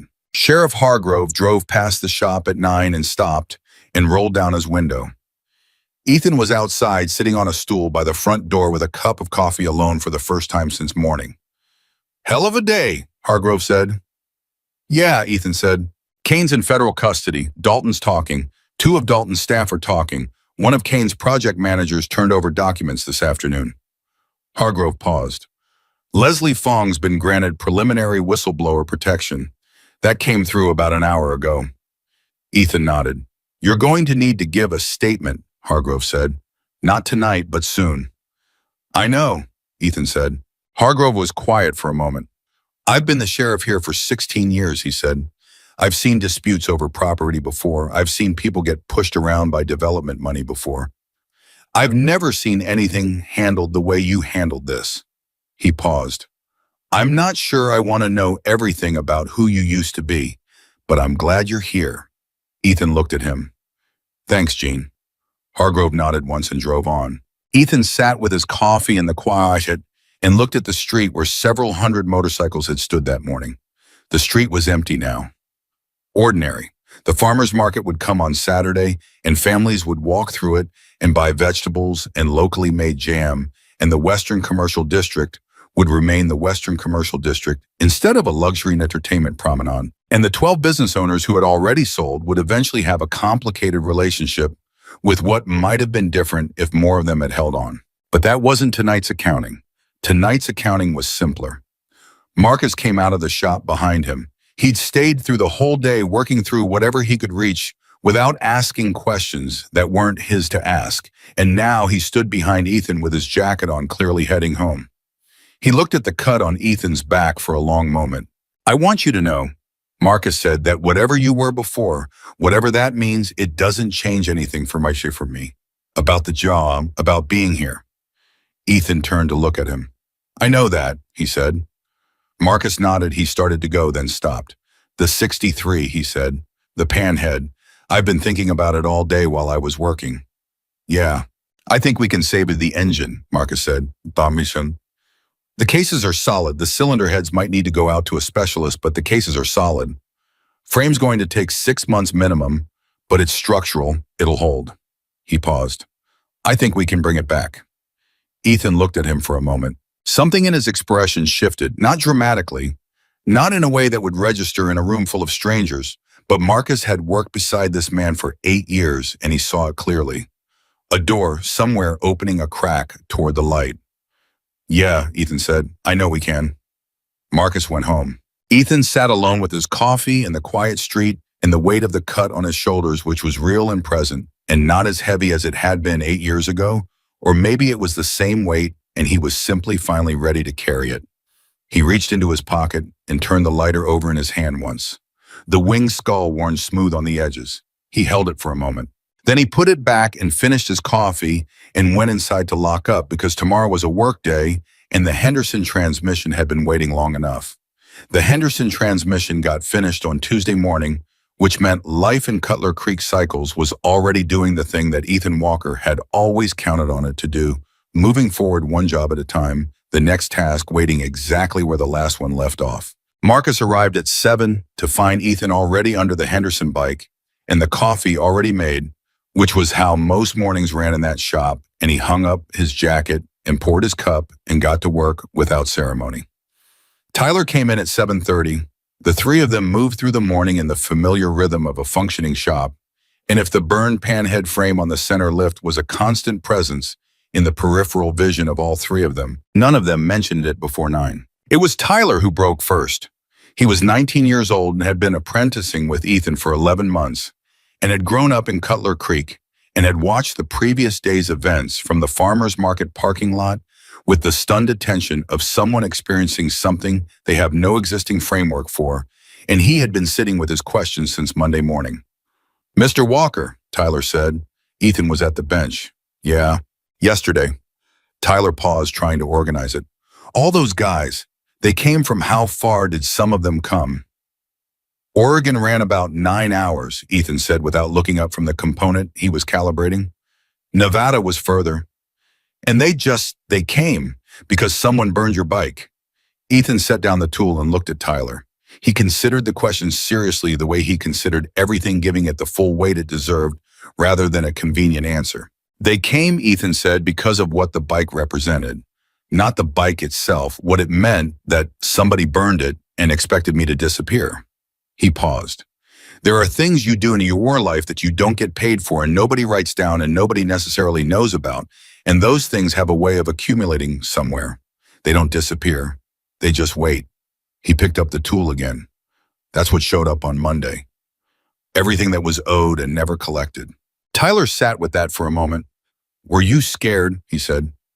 Marcus glanced over from across the shop. Ethan was quiet for a beat. "Of what Brandon Kane could do, no. Of what I might have to become to stop him, yeah, a little." He went back to the calibration. Tyler thought about it for the rest of the morning and didn't ask another question, but his work that day had a quality to it that Marcus noticed, a focused intentionality, like a young man who has been given something to think about that is going to take years to fully unpack. The federal case moved with a speed that surprised even Claire Webb, who had been practicing law for 24 years and had developed a generally conservative relationship with the word fast as it applied to federal proceedings. The reason for the speed was simple and was the same reason the fraud had worked as long as it had the documentation was comprehensive. Leslie Fong had not gone to Ethan Walker with a theory or a suspicion. She had gone with 6 months of quietly assembled evidence organized by someone who understood federal criminal procedure well enough to know exactly what each piece needed to connect to. The FBI's analyst described her files as essentially pre-organized for prosecution, which was a thing that almost never happened from the inside. Brandon Kane's attorney, one who had driven from Denver, entered negotiations with the U.S. Attorney's Office on Wednesday. By Friday, the outlines of a cooperation agreement were being discussed. By the following Wednesday, Brandon Kane had agreed to plead guilty to 3 counts of wire fraud and 1 count of money laundering with cooperation on 2 related investigations in Arizona and Nevada that the FBI had been working separately for 16 months. The Summit District project was dead. The rezoning application was withdrawn formally by court order. The properties that had already been transferred were subject to a civil review that Claire Webb was coordinating, and 3 of the 11 previous sellers had already contacted her about reclaiming properties that had been acquired through what was now documented as coercive process. Commissioner Dalton resigned on a Thursday morning with a written statement that was 4 sentences long and contained 0 substantive information about anything, which was Claire told Ethan on the phone about what you expected from a man trying to minimize his surface area before the civil suit started. His cooperation with the federal investigators had already been documented, which would reduce his criminal exposure without eliminating it. He was going to have a difficult several years. Gary Pendleton, the county inspector who had kept the emails and not deleted them, and had given a statement that Claire called the single most legally useful document in the entire package, was placed on administrative leave pending a review of his conduct during the inspection campaign. He was ultimately not charged with any offense. His cooperation had been early and complete, and the review found that he had acted under direct instruction from a superior with the authority to direct his work. He kept his job. He called Ethan once about 2 weeks after the arrest from a private number and said only, "I should have pushed back sooner." And Ethan said, "You did what mattered when it mattered." And Pendleton was quiet for a moment and then said, "Thank you," and hung up. That's Dan Morrow's full investigation ran in 3 parts over 2 weeks and was picked up by 17 outlets.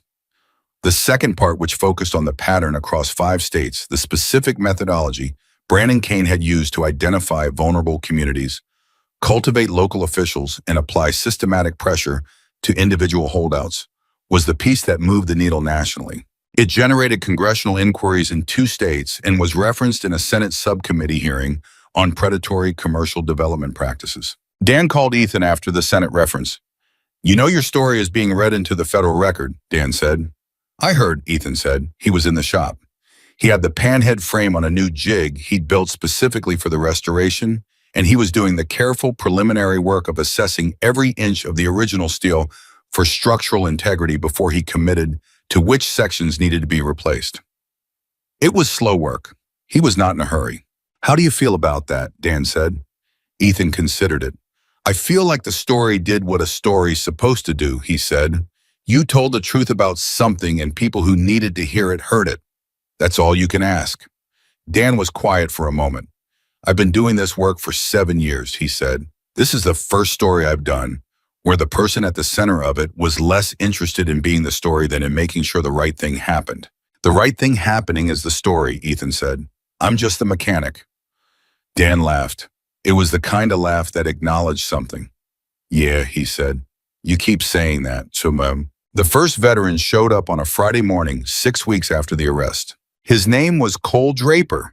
He was 26 years old, 2 tours in Afghanistan, and he had driven to Cutler Creek from Missoula because someone in a VA support group he'd stopped attending had mentioned that there was a mechanic out there who worked on vintage bikes and might be willing to talk to people. The someone who mentioned it turned out to be a former Hells Angels member who had moved toward veteran outreach work and who had spoken to Ethan once on the phone and had told Cole, somewhat vaguely but with total conviction, that this was a person worth talking to. Cole Draper had nothing specific in mind when he drove to Cutler Creek. He had no project bike, no plan, no particular expectation.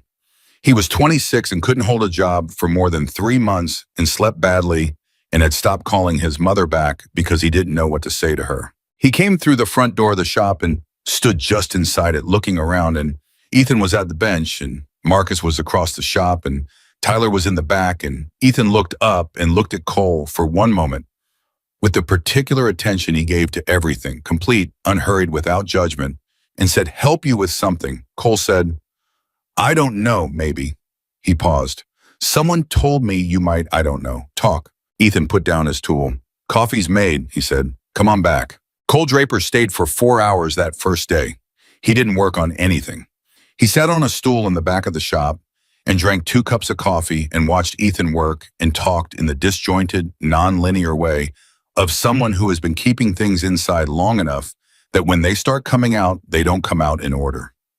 Ethan listened.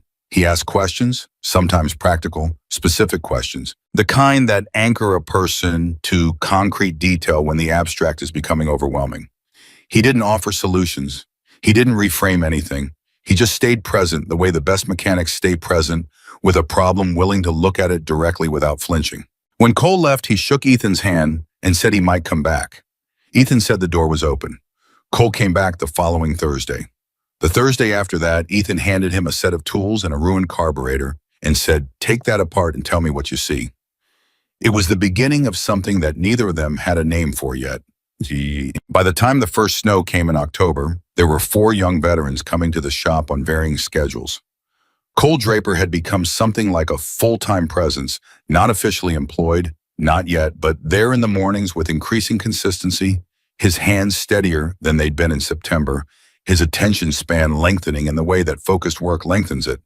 A second veteran named Greg Atwell was quieter and more technically minded and had, in Marcus's assessment, a natural feel for engines that would take him somewhere if someone pointed him in the right direction.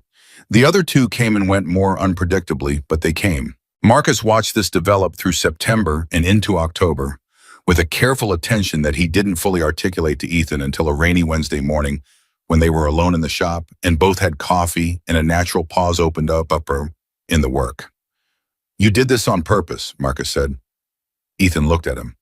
"The veterans. They didn't just find their way here. You made calls." Ethan was quiet for a moment. I know some people in VA outreach, he said. I mentioned that we had space and that anyone who wanted to learn the work was welcome. How many people did you call? Some. Marcus shook his head slowly, not in frustration, in the specific kind of wonder that comes from finding out that the person you thought you knew has been operating at a level you hadn't fully mapped. You've been planning this. I've been thinking about it for a while, Ethan said.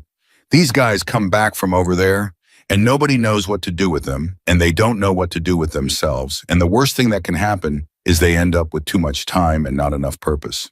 He paused. This work, the restoration work, it rewards patience and attention and the ability to stay with something difficult without quitting. Those are things these men already know. They just need somewhere to use them. Marcus looked at him. You know what this is, right? What you're building here. It's a shop, Ethan said. It's more than that, and you know it. Ethan picked up his coffee. He didn't answer right away. One thing at a time, he said finally. Marcus accepted that, but he was smiling when he went back to work, the slow smile of a man who has figured something out that the person responsible for it isn't going to admit to for a while. The twist that nobody in Cutler Creek anticipated came not from Brandon Kane's case, which was moving through the federal system or with steady procedural momentum, but from a different direction entirely. It came from one of the 11 business owners who had sold their properties to Kane Development Group before the scheme collapsed. His name was Roy Castellan, the printer who had held out for 3 months before his business was methodically dismantled, and he'd signed the purchase agreement with the particular resignation of a man who has run out of road. He was 58 years old, same as Ethan, and he had operated his print shop on the Western Commercial Block for 22 years. After the sale, he had tried to restart a smaller operation in a different part of town, but the combination of lost equipment, lost contracts, and the specific demoralization of having been forced out of something he'd built had made it hard to gain traction. Roy came to the shop on a Thursday in November. He stood in the door and said, "I don't need anything fixed," which was an unusual opening for a motorcycle repair shop, but Ethan recognized it as the opening of a man who needs to say something and has spent a while working up to coming in. "Then come in and sit down," Ethan said. Roy sat. He looked at the panhead frame on the jig. It had been 8 weeks of careful work and was beginning to look like what it would eventually become. The new steel integrated with the old, the weld seams ground smooth, the geometry precisely restored. It looked like an act of recovery, which it was. "I should have held out," Roy said. He was looking at the frame. "I think about it every day. If I'd held the way you held, maybe the whole thing would have come apart sooner. Maybe the other guys would have held too." "Maybe," Ethan said. "I let myself believe he was going to win," Roy said. "That's what really did it. Not the pressure. The pressure was bad, but I could have handled the pressure. It was when I stopped believing there was any point in fighting back." He paused. "How did you not do that? How did you just stay standing?" Ethan was quiet for the moment. He looked at the frame. He thought about the photograph in the back office, the woman by the lake. He thought about what she had said to him once, early in their life together, when he was facing something that seemed too large and too certain, and she had put her hand on his arm and said in the plain, direct way she said everything. The size of the thing that's against you is less important than the size of the thing you're standing for. Get that right, and the other doesn't matter as much. "I had a reason to stay standing," Ethan said finally. "That's the only thing. If your reason is solid, you can take a lot of hits." Roy was quiet for a while.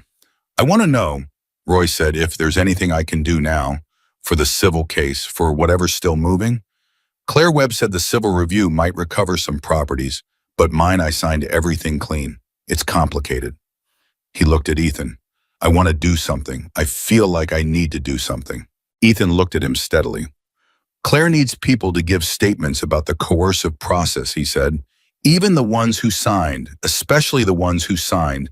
The pattern matters. Every account that documents what the pressure looked like adds to the picture." "I'll do that," Roy said immediately. "And there's a journalist named Dan Morrow who's been working the story. He'd want to talk to you." "I'll do that too. And if you ever want to come in here and learn what we do," Ethan said, nodding at the shop around him, "the door's open. We've got enough room for one more." Roy Castellan blinked. He was not a man who cried easily, but something moved through his face that had moisture behind it. "I don't know anything about motorcycles," he said. "Nobody does until they do," Ethan said. "That's the point." Roy came back a following Tuesday. He stayed 3 hours. He wasn't fast and he wasn't naturally mechanical, but he was careful and he paid attention and he asked good questions. And at the end of the 3 hours, he had successfully disassembled a fork assembly and labeled every component without being prompted, which Ethan told him was a better first session than most people had. Roy went home that evening and for the first time in 4 months, slept through the night. The deeper twist, the one that reshaped the story in a way nobody in Cutler Creek had anticipated, came on a Wednesday in December, 4 months after the arrest, through a phone call to Claire Webb from the federal prosecutor's office. The prosecutor told Claire that in the course of Brandon Cain's cooperation with the Arizona and Nevada investigations, Cain had provided information about a third party, a silent financial backer, who had been involved in the Cain Development Group's operations since its founding, and who had over 12 years directed the acquisition of properties in economically vulnerable communities across 8 states. This backer had never been publicly associated with Cain Development. He had insulated himself through a layered structure of holding companies and nominee directors that had taken the FBI's forensic accountants 2 months to unravel. The backer's name was Gerald Marsh. He was 67 years old, resided in Phoenix, Arizona, and was the chairman emeritus of a regional bank that had, as it turned out, provided the financing for 4 of Cain Development's 5 previous projects, including the 2 that were now under active federal investigation for insurance fraud. Gerald Marsh had not merely backed Brandon Cain. He had guided the strategy, the pressure tactics, the shell LLCs, the cultivated local officials. These were not innovations of Brandon Cain. They were methods Marsh had developed over 20 years, and Cain had been in the prosecutor's framing essentially a field operator. Claire Webb called Ethan immediately after the prosecutor's call. "This is bigger than we thought," she said. "Significantly bigger." Ethan sat with me. He was in the shop on the stool in the back office, and he looked at the photograph for a moment before he answered.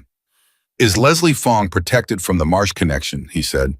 The first thing he asked, not about the scope, not about the implications, about the woman who had walked into his shop with a folder. Claire paused. "Yes, her cooperation agreement is structured around Cain specifically. The Marsh connection is new information that she's not implicated in." "Good," Ethan said. "Ethan, do you understand what this means? This isn't a local development fraud case anymore. This is a 12-year, 8-state pattern with a bank chairman at the center of it. The exposure here is—" "I understand," Ethan said. "Is there anything you need from me?" "The prosecutor wants to know if you'd be willing to testify about the pressure campaign here, as a pattern example." "Yes," Ethan said without hesitation. "You don't want to think about it?" "No." Claire was quiet for a beat. "You know the trial, if it goes to trial, will make you very public. The Marsh case is going to be significant news." Ethan looked at the photograph. The woman by the lake. He thought about the 15 years of deliberate quiet he had constructed, the careful ordinariness of his chosen life, the way he had maintained the distance from his history that he'd promised himself he would maintain. He thought about Cole Draper, who was in the shop right now rebuilding a carburetor with hands that had stopped shaking as much. He thought about Greg Atwell, who had come in Monday with a worn copy of a service manual he'd ordered online and been waiting to get his hands on since he found the reference 3 weeks ago. He thought about Roy Castellan, who was learning fork assemblies on Tuesday afternoons. He thought about a burned frame and what it had required to become something whole again. "It's okay," Ethan said. "Let it be public." The panhead came back to life on a Thursday in February, almost 9 months after they'd set it on fire. It didn't come back all at once. That's not how restorations work. They come back in stages: an engine that turns an electrical system that holds current, a frame that passes the alignment check, fuel delivery, that runs clean through a new carb that took 3 attempts to get right. Each stage is its own small victory and its own assessment of what comes next. The morning it ran, for the first time, Marcus and Tyler and Cole and Greg and Roy Castellan and 2 of the other veterans were all in the shop. Nobody had announced anything. It had just happened that way, the way important moments in a functioning community tend to happen. People knew something was close and people showed up. Ethan kicked it over at 7:42 in the morning. The engine turned, caught, ran rough for about 15 seconds while the fuel mixture found itself and the new seals seated properly, and then it smoothed out into the particular note of a 63 panhead engine running right deep and rhythmic and warm, a sound that has a physical quality to it that you feel in your sternum as much as you hear with your ears. Nobody said anything for a moment. Cole Draper, who had not been alive the last time this engine ran, was standing 3 feet from it with an expression on his face that Ethan recognized because he had seen it before on the faces of men who encounter something larger than themselves and find to their surprise that it doesn't diminish them, but enlarges them. Tyler said very quietly, "There it is." Marcus put his hand on Ethan's shoulder. He didn't say anything. He left his hand there for a moment and then took it away because that was enough and more than enough. Roy Castellan cleared his throat. He was looking at the bike and his jaw was working, and he said, "I watched them burn it," and his voice was rough. "I was in the crowd. I watched them pour the gas on it, and I didn't do anything." "There wasn't anything to do," Ethan said. "I should have." "Roy," Ethan said. He looked at him steadily. "You're here now. That's what matters." Roy nodded once. He pressed his lips together. He looked at the running engine and nodded again. Ethan let it run for 20 minutes listening, checking his attention, moving over it, the way attention moves over something you know very well, and are checking not because you distrust it, but because care is its own form of respect. He noted what was right and what needed another adjustment, and what could wait and what couldn't. He made 3 notes in his shop notebook. He revised the idle screw once, then he shut it down. The quiet that followed was full rather than empty. 3 more weeks, he said, meaning the full mechanical and cosmetic completion. Then she's done. Walter Dawes came back to Cutler Creek on the Thursday the panhead was finished. He came alone this time, driving his pickup because his knee was having a bad month and long rides were not cooperating.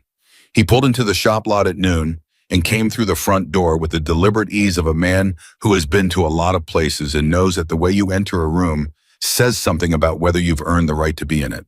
The panhead was parked out front in the morning light, fully restored, every piece in its right place, the black enamel deep and even the chrome polish back to a brightness that looked like it was generating its own light. 9 months of work on something that most people would have taken to the scrapyard. Walter stood in front of it for a long time without speaking. Ethan came out and stood beside him. "She's right," Walter said finally. "Yeah," Ethan said. Walter looked at it for another moment. "You know what? When we drove in here in May, I saw that frame on the lift. Just the frame, black and warped. And I thought," he stopped. "I didn't say it out loud because it wasn't the time, but I thought that was the saddest thing I'd seen in a long time. A man's work, his best work, destroyed just to make a point." "It made a different point than they intended," Ethan said. "Yeah," Walter said. "It did." He turned to look at Ethan. "How do you feel?" It was the question Walter asked, and he asked it the way he always asked it, without preamble or cushion, directly expecting a direct answer. Ethan thought about it honestly. "Like I found out who I am again," he said, "which is complicated because I thought I knew." "What did you find out?"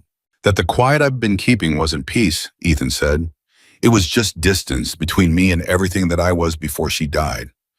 He paused. "The distance didn't protect anything. It just made me lonelier than I needed to be." Walter was quiet for a moment. "She would have told you that years ago," he said. "I know," Ethan said. "I wasn't ready to hear it." Walter looked back at the bike. "What happens now?" he said. Ethan looked at the shop at the door through which he could see Marcus at the bench and Cole at the secondary workstation he'd built out 3 weeks ago, and Tyler in the back and Roy due in it too. He thought about the 4 other veterans who cycled through on varying schedules. He thought about the federal case moving through its stages, the testimony he would give in April. The small but real chance that the Gerald Marsh prosecution would change something structural about the way predatory development operated in communities that couldn't easily defend themselves. "Same thing that always happens," Ethan said. "We open the shop tomorrow. We do the work. We help whoever shows up needing help." Walter looked at him. Something in the old man's face was the expression of someone who has lived long enough to see most outcomes and has learned to recognize which ones were worth the cost of arriving at them. "The cut," Walter said. "You're wearing it every day." Ethan had been wearing it every day since the Monday the riders came. Not performatively, not as a statement, it was simply part of how he moved through his own life. Now the way a man picks up something he set down and finds it fits the same as it always did because the person who set it down and the person who picked it back up are the same person at their core. Every day, Ethan said. Walter nodded slowly. Good. They stood there for another minute, the two of them looking at the 63 panhead in the February light, and the silence between them was the specific silence of men who have nothing left unsaid. The months that followed wrote themselves the way the best things do, without anyone directing them, without a plan that anyone could have predicted from the starting point. Cole Draper received his mechanic's certification in June. He stayed on at the shop, formally now on salary, with a steadiness in his hands and eyes that his mother noticed when she came to visit in July, and cried in the parking lot of the diner because she had been so afraid for him for so long, and now the fear was finally finding somewhere to go. She told Ethan this when she found him in the shop, and Ethan said simply, "He did the work. I just kept the door open."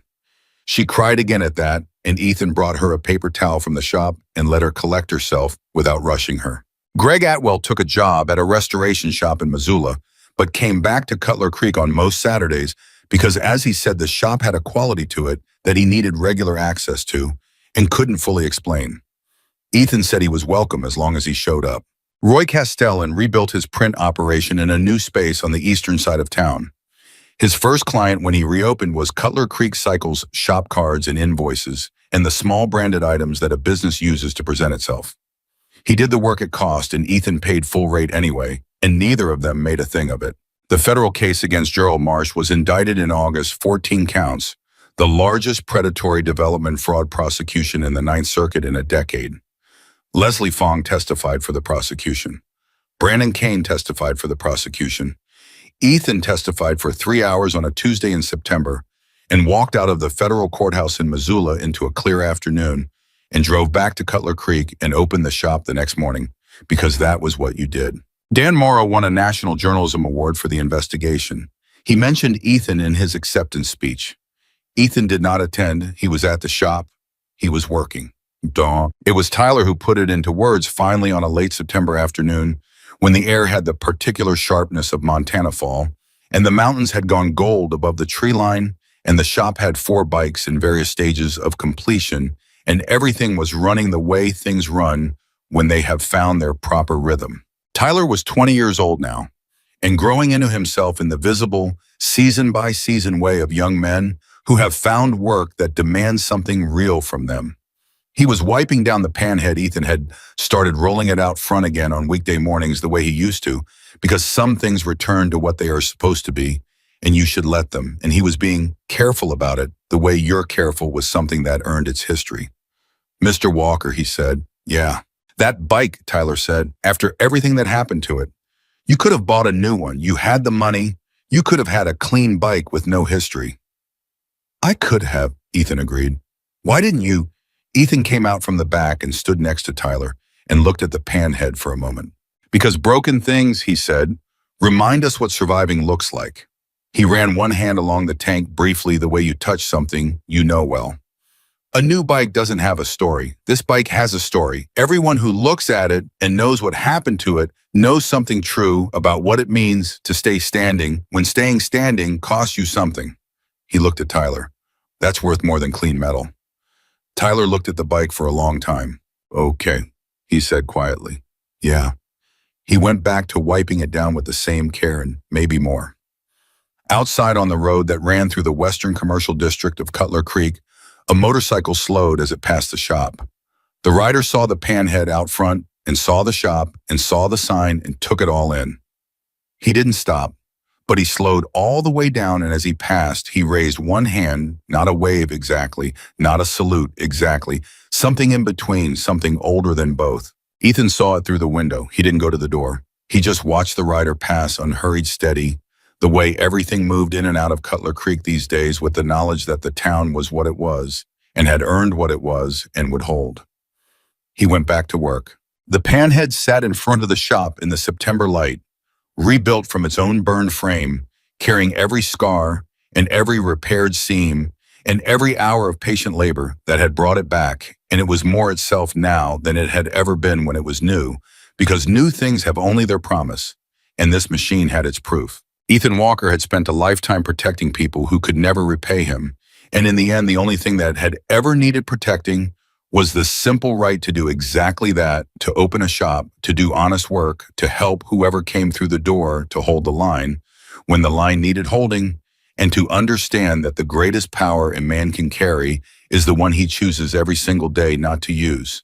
He had earned the right to wage war. He chose every morning to come to work instead, and in every town where riders knew his name, and in every state where men had answered a phone call in the dark, and in every place where someone had wondered what it looked like when a man stood for something with his whole life and not just his fists, that choice was understood for exactly what it was.